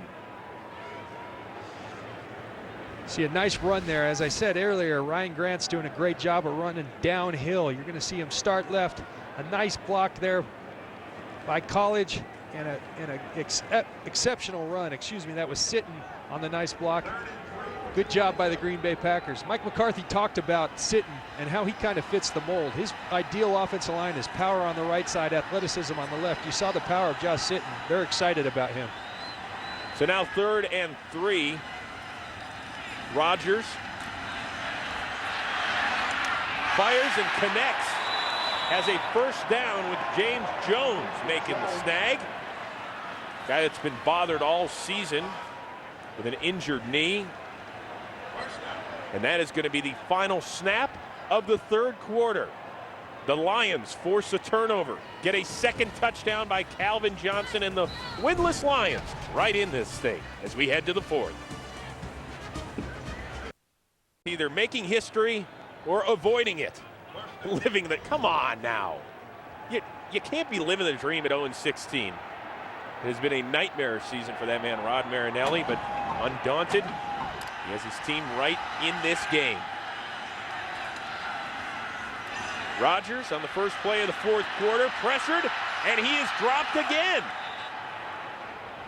Langston Moore. All right, let's show you how we got to 14-14. First quarter, Deshaun Wynn with the Packers' longest touchdown run of the year, 73 yards. And then it was the rookie out of Texas, Jermichael Finley, with his first score of the year.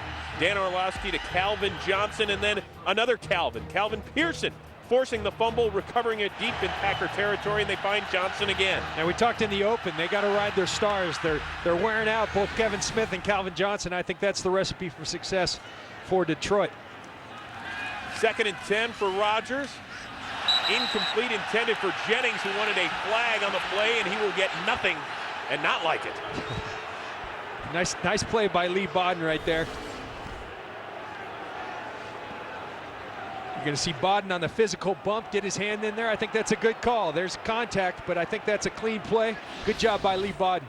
Bodden, of course, the guy that came over from Cleveland in the trade for Shaun Rodgers. They also picked up a 3rd-round pick, which they used on Andre Fluellen, who made the start today. Bodden has the lone interception for the Detroit secondary this season. 3rd and 11 out of the gun. Rodgers looking, hitting Jennings, well short of the first down, and a nice tackle by Calvin Pearson. Calvin Pearson's playing a heck of a game today. You see him come down as a safety, make a play on Ryan Grant, force the turnover. Right there, that's been a problem for for Detroit's defense throughout the focus of this defense. Get them to check it down underneath, but then you got to tackle. That's been the Achilles heel of this defense, particularly in space. Great play by Calvin Pearson right there. What did Rod Marinelli tell us yesterday? I don't have time for people that don't tackle well. If you don't tackle, I'm going to vomit on you. He did say that. He also said that Calvin Pearson's a guy he loves because he loves the game of football, and you can see that coming out here today. So now it is Mason Crosby from 36 yards out to give the Packers the lead again. He is true, and the Pack is back up by 3. Lions, though, sticking around. Okay, so you're driving up to the lake for the weekend when suddenly a big boat pulls up next to you and you notice, hey. Green Bay with its first point since the first quarter, taking a 3-point lead over the winless Lions, courtesy of a Mason Crosby 36-yard field goal.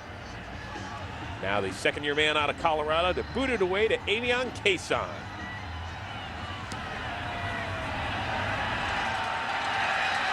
From the goal line. Drilled Charlie Pepra there with the hit at the 20. And John, we talked to Dan Orlovsky yesterday. If it's close in the fourth quarter, what's the mentality of this team? Well, he said straight up, I think if this game's close at the end, they're going to look to me, Dan Orlovsky talking about himself, and Coach Marinelli. They're the leaders of this team. I think if Dan Orlovsky wants to be a good leader right now, throw the ball to Calvin Johnson. Well, as you said, you'd like to see him throw it a little bit more on first down. Take that chance deep to 81. 7 of those 10 completions have been to Calvin Johnson. Instead, they'll keep it on the ground. Smith for 3. Now, at the beginning of the broadcast, John, you mentioned give it to Kevin Smith, throw it to Calvin Johnson. That's what they've done. Anybody else? Hello? Anyone else? Less than 20 yards for the rest of the team. And that's the challenge of this organization. Their roster is depleted of talent. They got a couple young stars that are riding them, but you can't win football games in the NFL without multiple players. Maybe the reason Orlovsky doesn't throw it to that guy is because he can't see him. Little play action, and Orlovsky overthrows Calvin Johnson as Nick Collins, who's been around the ball all afternoon, was probably the closest guy. And at 6'5", Calvin Johnson seems like a tough target to miss, but he's overthrown him a couple times today. Yeah, that's a missed throw right there by Orlovsky. A nice design of the play. They've been wearing out Kevin Smith. They bring Calvin Johnson in motion. Look like he's going to seal off on the run the bootleg off it. Detroit doing a nice job continuing to come up different ways to utilize Calvin. Orlovsky, just 2 of his last 7, has 3 receivers in the pattern, including Johnson in motion on 3rd and 7. And the ball is hit as Orlovsky released it. And Fitzsimmons kind of got tackled by Brandon Chiller there as he was trying to make a play, and he's pleading his case, but to no avail. Well, smart play by Brandon Chiller right now. Once the ball's tipped, there is no pass interference. You're going to see the pressure by Green Bay right here. Nice job by Jeremy Thompson right there, one of the young kids they're really counting on to get this front 4 back to where they've been. So Thompson didn't actually get a piece of the ball, but he got a big piece of Orlovsky and maybe his face mask, as the quarterback wanted to call. Instead, Nick Harris is on to punt yet again.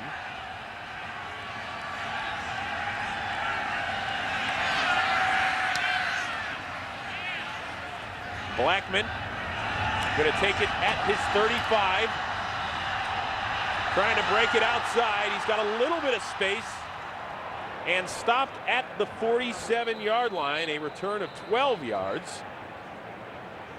The Packers with a 3-point lead and the ball.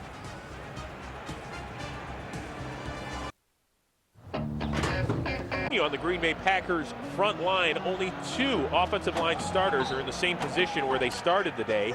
Tony Mall is checked in now at right tackle, and Darren College, who is over there, is back at his natural left guard position. Jason Spitz stays in at center for the injured Scott Wells.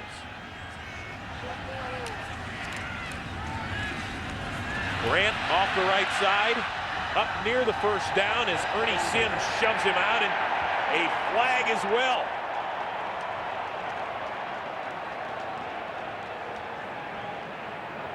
Going to get Ernie Sims for a late hit there. Those are tough plays as a defensive player. You got a guy running for his life down the sidelines. You're going to jump on him here by Ernie Sims. Defense number 50, 15-yard penalty, first down. See Ernie Sims here, right here, come to finish the play. That's a tough decision. That's one you got to pull off on, though. You ever gotten that call? I've got that quite a bit. You got a lot of call from the commissioner's office, did you not? Yeah, a couple times. Yeah. Basically why you still need to work. Gave back a few of those dollars. So after the 15 yards, the ball down at the 27. Deshaun Wynn in the backfield in the eye. And it is Wynn hurdling and getting down to the 20. Big man showing some athleticism right there. Deshaun Wynn's done a nice job coming in today. Their second running back, Brandon Jackson, out with a wrist injury. Deshaun Wynn's come in and really given him a good lift when he's had to replace and give Ryan Grant a rest. Well, this is a guy who made 4 starts in 2007. This year, though, he spent the first 5 weeks on the practice squad, elevated in mid-October, and he's a guy that they feel like is working his way into their system. Of course, every team needs a couple of good running backs. Yeah, they got a lot of young players. You look at this Green Bay roster, there's depth on this roster. Their skill positions are great. Mike McCarthy talks about the emphasis they got to build from the lines. I think that's where they look for in the future. It's Grant again, dragged down. Sean Cody in on the stop. Grant gets near the first down marker. Grant now over 100 on the afternoon for the 4th time this season, 9th time on his career. And it is indeed a first down. So now if you're that Detroit defense, John, you've got to somehow hold them to a field goal try. They've done a good job. You look at the yardage, Green Bay up to 360 yards. But Detroit's done a nice job keeping them out of the end zone for the most part. They got to do it again right here to stay in this game. Well, the Packers average just over 100 yards a game on the ground, right now at 189. Grant again, and runs right into a couple of Lions. Sean Cody has had a nice afternoon with the stop. 4th-year man out of USC, former 2nd-round pick. This Green Bay offensive line, they're mixing and matching, putting together a lineup out there, but they're doing a nice job. Mike McCarthy, though, said to take the next step forward, and a lot of this has to do with health. They'd really like to get a consistent unit and play with a group for a multiple of games together. Continuity in an offensive line is huge in this league, and they haven't had that this entire year. That's Deshaun Wynn in motion, empty backfield for Rodgers. Looking, throws, and connects with Jennings for another first down out at the 5-yard line. Really impressed with Aaron Rodgers. He's living in the shadow of a legend in Brett Favre. They love the guy around here, but you look at Aaron Rodgers' year. Ultimately, and what impressed me most when we sat down with him, he understands more than anybody you're going to be judged at this position by wins and losses. He hasn't done it yet, but I think if you're a Packer fan, you got to feel good about the future. This guy can do it all. He can stay back in the pocket, throws the ball with tremendous accuracy, has the arm to make every throw, and then as you see right there, can break the pocket and make throws downfield. That's Jeff Backus on this team since 2001, wondering if he is about to make some history. Grant stopped by Ernie Sims, this time in the field of play. No gain. And you watch Ernie Sims and these Detroit Lions, you see them all flow into the football. There's no quit in this team. They're fighting hard. They may not have the athletes, but they're really putting the effort out as they have all year to try to get this win. All right, so now as a defense, what do? You got to keep them out of the end zone. There's probably not enough time for this kind of offense to generate 10 points. You just simply got to do it. Whatever you got to do, you got to keep them out of the end zone. Rodgers, play action, hits the fullback Kuhn, who dives into the end zone for a touchdown.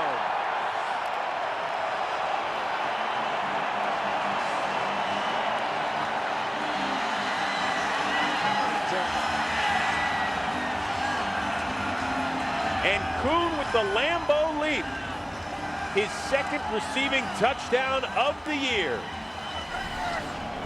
You can see on the play, Kuhn right here, going to come through there, Aaron Rodgers with a nice fake to Deshaun Wynn, hits him out in the flat.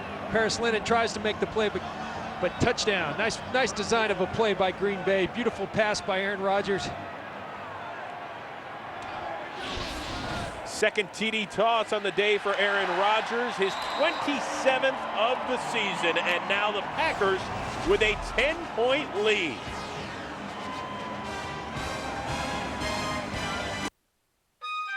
What if you could give your family... Jumping for joy a little bit. Touchdown catch by that man, backup fullback John Kuhn. Green Bay now with a 10-point lead. Aaron Rodgers closing in on 4,000 passing yards for the season. Mason Crosby, a good solid kick to Avion Cason. And kind of appropriate that they were playing jump around here at Lambeau Field, because that's what they like to do, a little leaping. We've seen it from Deshaun Wynn and Jermichael Finley. Even when the fullback gets up there, it's impressive. But how about this? Matt Kenseth, your 2003 Nextel Cup champion and Wisconsin native and Packer fan. He struggled a little, but who said these NASCAR guys aren't athletes? That's a high wall right there. He'll be back at his regular job in mid-February for the Daytona 500, right here on Fox. Do you like that Lambeau leap? You loved seeing that as a Buccaneer, didn't you? I hated seeing it. Yeah. That was not good for us every time we saw that. Yeah. So here the Lions go down 10. Orlovsky looking and has a man. Standiford makes a juggling catch. Gets it into Packer territory and down at the 44. There is a flag down. I think it's going to be pass interference on Harris would be my thought. Before the pass, illegal contact, defense number 31. That penalty is declined. The play results in a first down. And there's that silhouette. They finally found him. It's John Standiford. We've discovered him. A gain of 35. But that ball way behind him. I mean, he had beaten Al Harris. Behind him, but a great job by Standiford coming back and fighting for the ball, competing for it. You can't go to the other guys all day long. You need somebody else to contribute. They get a nice play out of Standiford right there. The guy who finished his career in college at Purdue, the leader in the Big Ten in receptions and receiving yards. And this one incomplete, intended for Casey Fitzsimmons. Nick Collins, the Pro Bowler, on the coverage. You see double coverage right there. He really tried to force that one in. You had Nick Collins and Brandon Chiller on the coverage. So now 8:01 to go as the Lions trying to avoid becoming the first 0-16 team in NFL history. You feel like you got to quicken the pace a little bit offensively? I think you can still run your game plan. You're down by 10 points. You get a touchdown here. You're right back in it. You just got to make sure you get points on the board here. Orlovsky pressured, looking downfield as a man wide open. It is Standiford who makes the catch and is out of bounds near the 10. They're going to call it the 9. And a great job by Orlovsky buying time, stepping up in the pocket. You're going to see Standiford right there, simply dropped in coverage. Al Harris drops him thinking he's going to get safety help. So Standiford with a gain of 35, then a gain of 36, and just like that, the Lions deep in the red zone. This team is certainly fighting. There's no quit in these Detroit Lions, and you're seeing that throughout the game today. There was also no Calvin Johnson on that play, but the run to Kevin Smith, he makes the cutback and the touchdown for the rookie.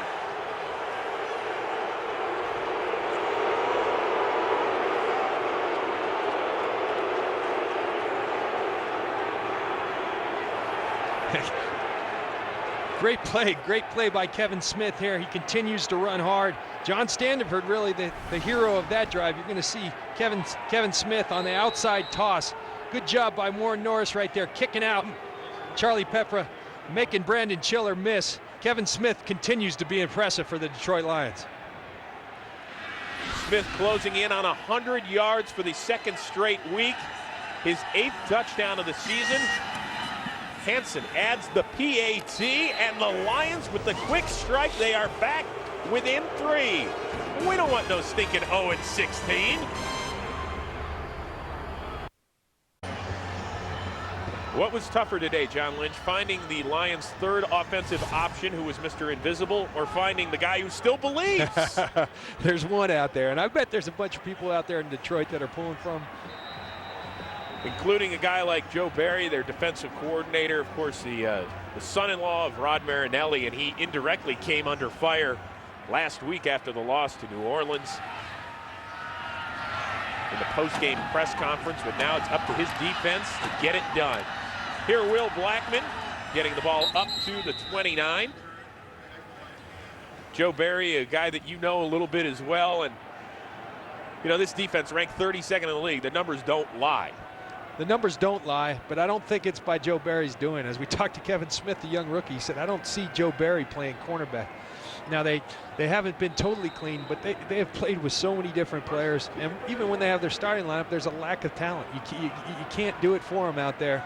He's a good football coach, and I think the effort of these guys out here shows. And to me, that's great coaching, that they're inspiring these guys to continue to play hard and continue to fight. Lions have to make a stand here. Rodgers on first down, looking deep downfield. He has Donald Driver, and he's got it. Driver is going to go in for the touchdown.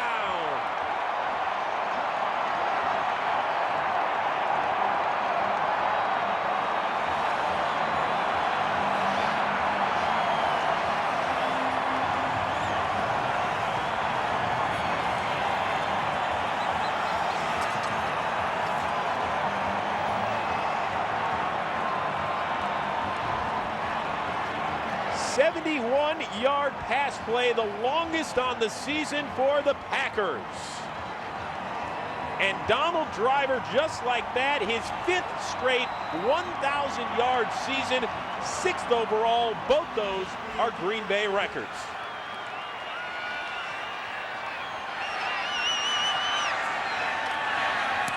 Crosby adds the PAT, and the Packers match the Lions with an explosive play.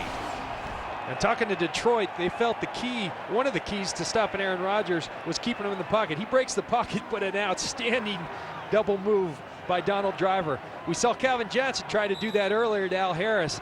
Al Harris didn't go for it. Right there, Lee Bodden took the bait, took the initial move. Donald Driver, just a quick hesitation, then went. Donald Driver catches a strike from Aaron Rodgers. Tremendous throw by Rodgers. So Joe Barry, we said his defense had to make a play.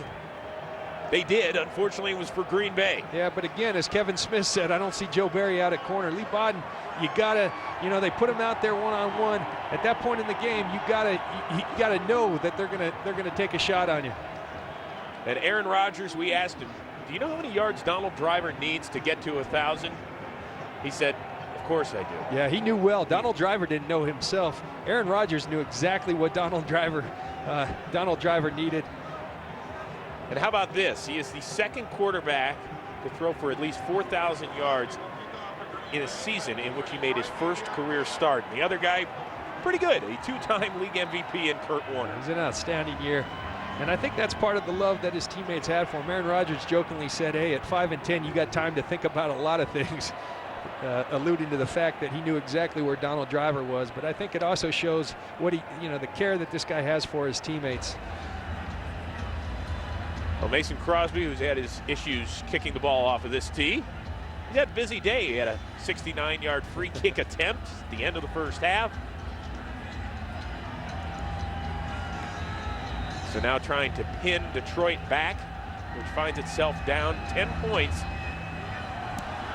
for the second time in the last minute and a half.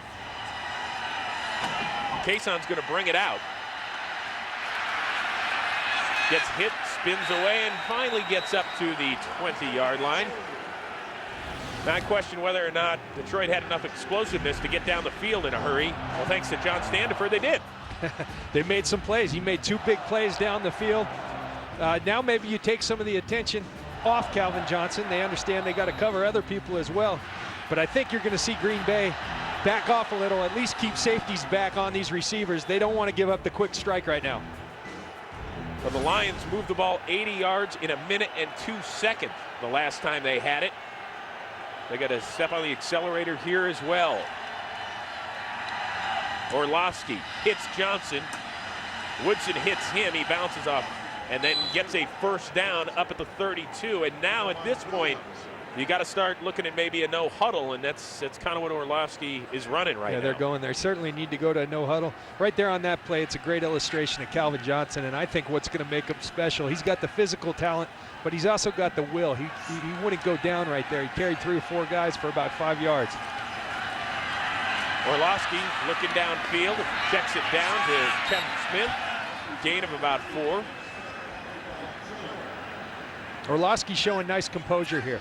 You know, every game that he's played, minus maybe last week, he's given these guys a chance to win. I think played better than any of the quarterbacks they've had. This guy can play in the National Football League at a good level. He's very impressive to talk to. Doing a nice job here. Here on the screen, Smith gets a decent block and gets out of bounds after getting the first down.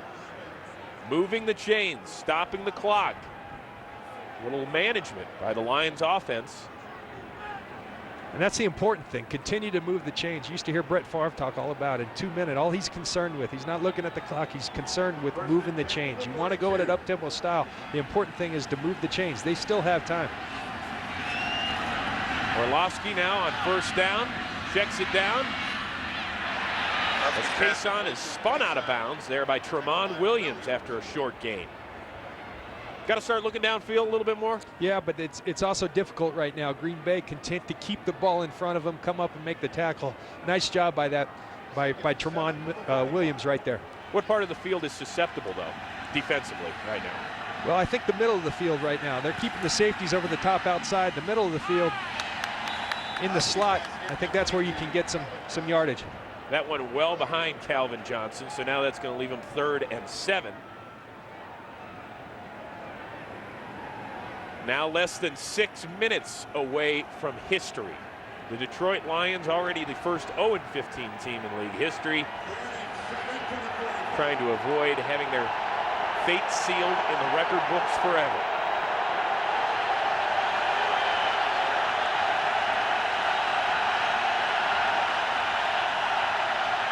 Orlovsky checks it down to Fulton, who gets rung up there by Al Harris right around the neck. Nice play by Al Harris right there. Al Harris gives Detroit a little dose of its own medicine, goes to the old Tampa 2. Not something they really major in. They don't play a whole lot, but you watch Al Harris.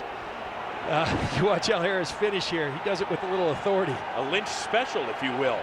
I taught that boy young. I had him there in Tampa as a rookie.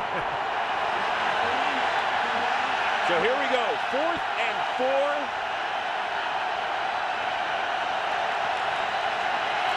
Orlovsky out of the gun.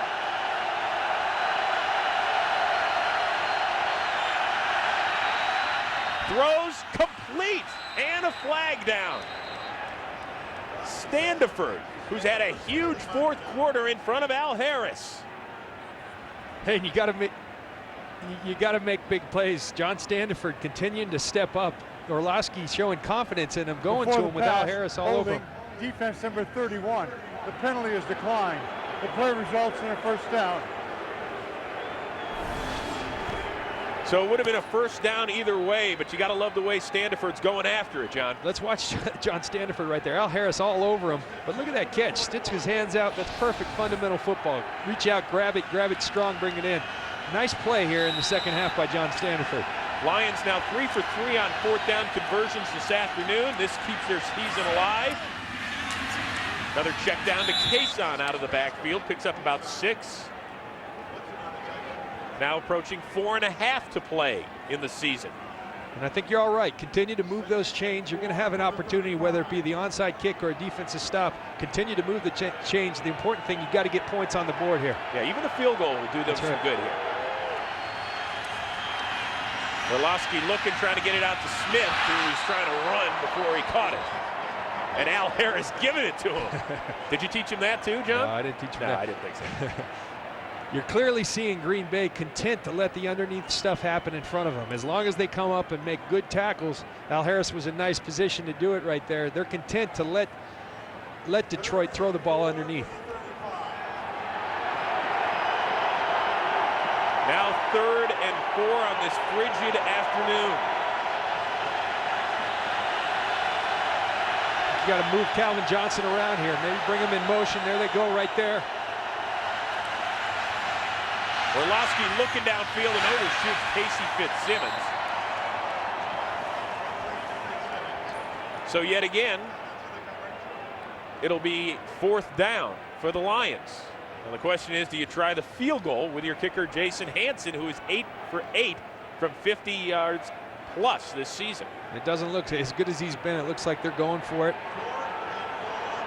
They have to get down to the 31-yard line.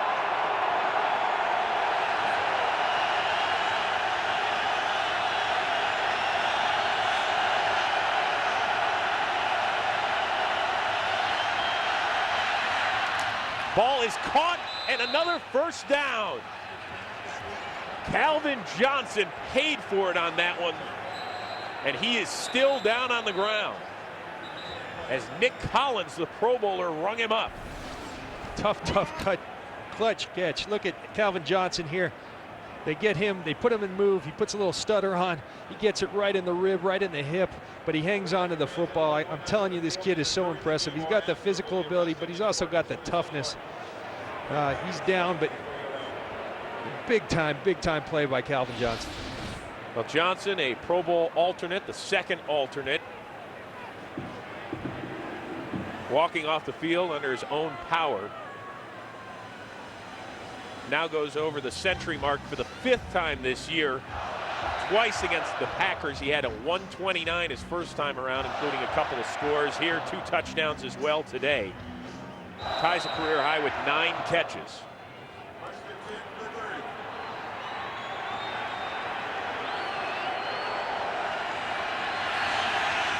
So now under 4 to go for the Lions.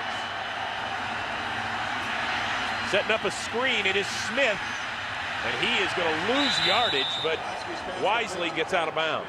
Nice job by Tramon Williams in the open field with Kevin Smith not taking the bait on the screen. Well, there is a flag on the play over in the Packers sideline. Let's see what they're going to call here.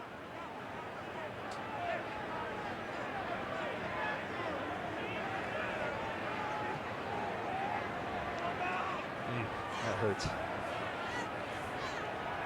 After the play was over, unsportsmanlike conduct by the offense, number 34, pushed the ball on a player's face.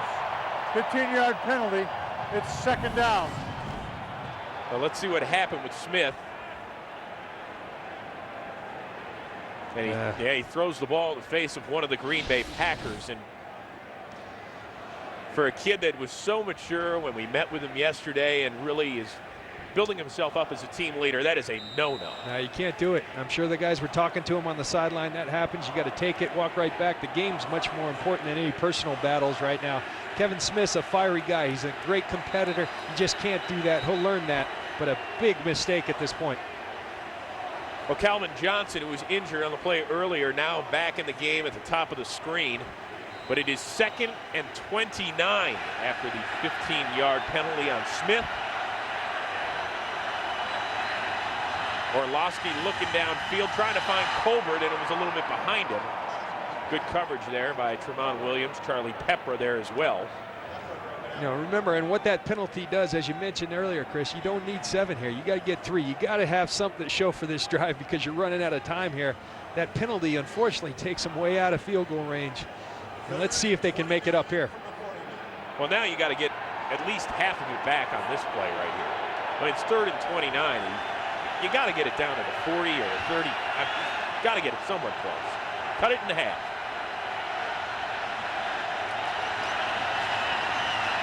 Orlovsky works it short to Felton, who gets nailed again by Al Harris. And you can't work it short right there. You got to get points on the board. You aren't going to kick a field goal from here. Going to be a tough 4th down conversion. That's a mistake by Orlovsky. You got to take a shot. I think he had Calvin Johnson on the corner route right behind Al Harris there. And the bad news is Felton actually catches the ball, stays inbound. The clock continues to run. So everything about that play just didn't work. So 4th and 28. Green Bay knows all about giving up 4th and 26 in the playoffs, but not 4th and 28. We'll see what happens here. Orlovsky looking deep downfield for Johnson. overshoots him, and Collins picks it off. Collins, who leads the NFL in return yardage, is getting it going. There is a flag down. He's finally dragged down at the Detroit 39. Dan Orlovsky had no choice there. He had to throw it up, but if you're going to throw it up, give your guy a chance to make the play. Nick Collins has had an outstanding year. He keeps it up, his 7th. He is keeping pace with Charles Woodson, his 7th pick going to Hawaii. Well-deserved trip over there for Nick Collins. It will be the final After the interception, illegal block in the back by Green Bay number 51. A 10-yard penalty is enforced from the spot of the foul. Green Bay keeps the ball, first down. That is Brady Papinga. I think Nick Collins could have fair caught that one. I mean, it was up there to get, but you still got to bring him in. He's done a nice job of that all year long. If so, if he had fair caught it, maybe we could have seen another free kick from Mason Crosby. You know, let's try the 97-yarder or so. But that drive was really stalled by the penalty to Kevin Smith, a guy who has played his heart out, has become a leader. Can't make that kind of mistake. It was devastating to him on that drive.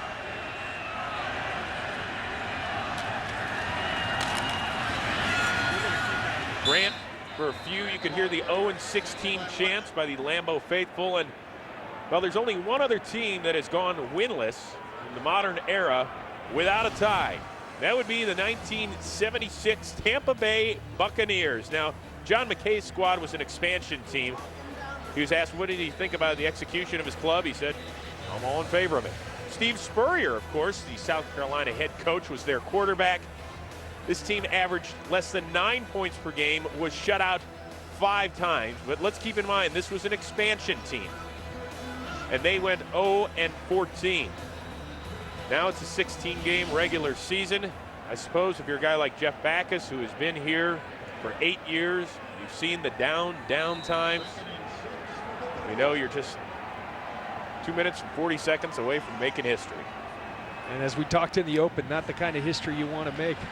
This Detroit Lions roster needs a major overhaul. It looks like they've given a vote of confidence to Martin Mayhew, a former teammate of mine in Tampa, to be in charge of that. You've got to start making good decisions, get the talent up to par on this organization. Wynn is going to stay in bounds and force the Lions to burn another timeout. Well, listen, they have given effort every week. I think last week when they lost 42-7 to the Saints, some of the guys started looking around and said, well, we didn't play our best game. We probably didn't give it our best effort. But we met with a handful of these guys. No finger pointing. And that leadership goes directly to their coach, Rod Marinelli, who's, as you said, has kind of embraced the adversity over the year. Yeah, he has, and he's as fine as coaches I've been around. He respects the game. He's got so much love for this game, and he's so good for this game. Now, whether you make it through an 0-16 season or not, that remains to be seen. You know, but I think the thing is, you could have, you know, Bill Walsh, Vince Lombardi. I think anyone took this Detroit Lions roster with all the bad decisions they've made over the years. You aren't going to win with this roster. They're showing great fight. They simply are outmanned. 3rd and 6. Rodgers connects with Deshaun Wynn. He's got a first down and he fumbles it. He's fumbled the ball. The Lions say they've got it.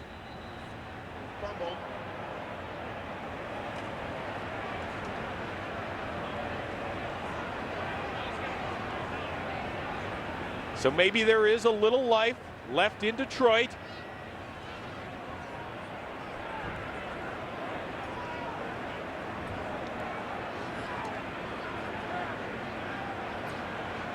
It's one of those things when you're in these piles, it often changes hands about 3 or 4 times. You can't see it.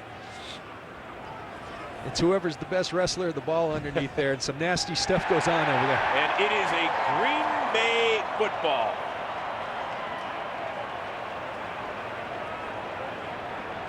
That's Darren College, I think, comes up with it. I think for Detroit, that was their last chance. They're down to 1 timeout. They just got the conversion. The ball comes out. They got life again. But unfortunately for them, Green Bay, Darren College does a nice job getting in there, getting that ball. So they will wind the clock. Detroit with the 2-minute warning and one more timeout. If they had hopped on that football, at least they would have had a shot.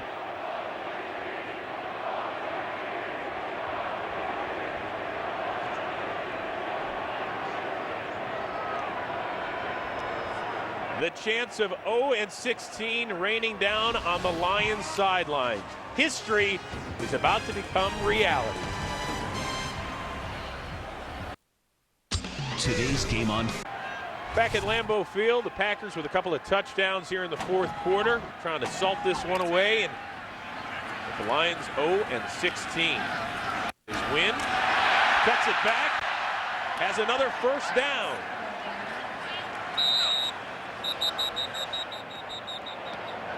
And there is a flag on the play.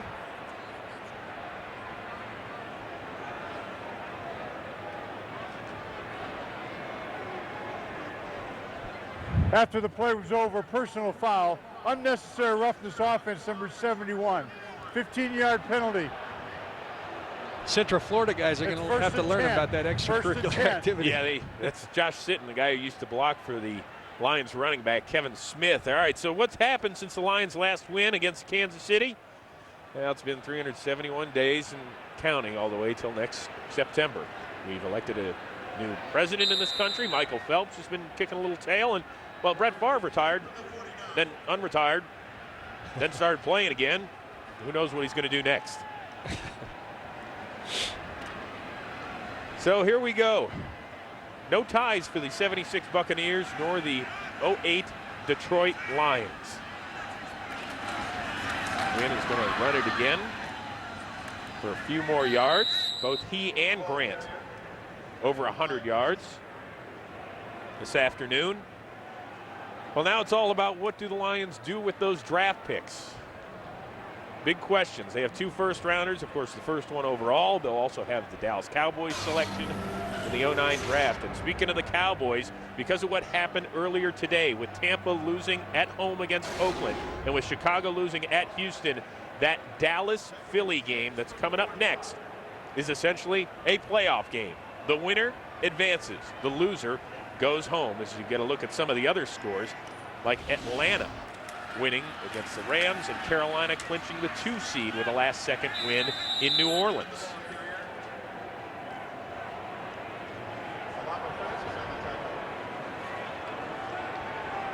So we have our first 0-16 team, John Lynch. You ever think you would see it? I never thought I would.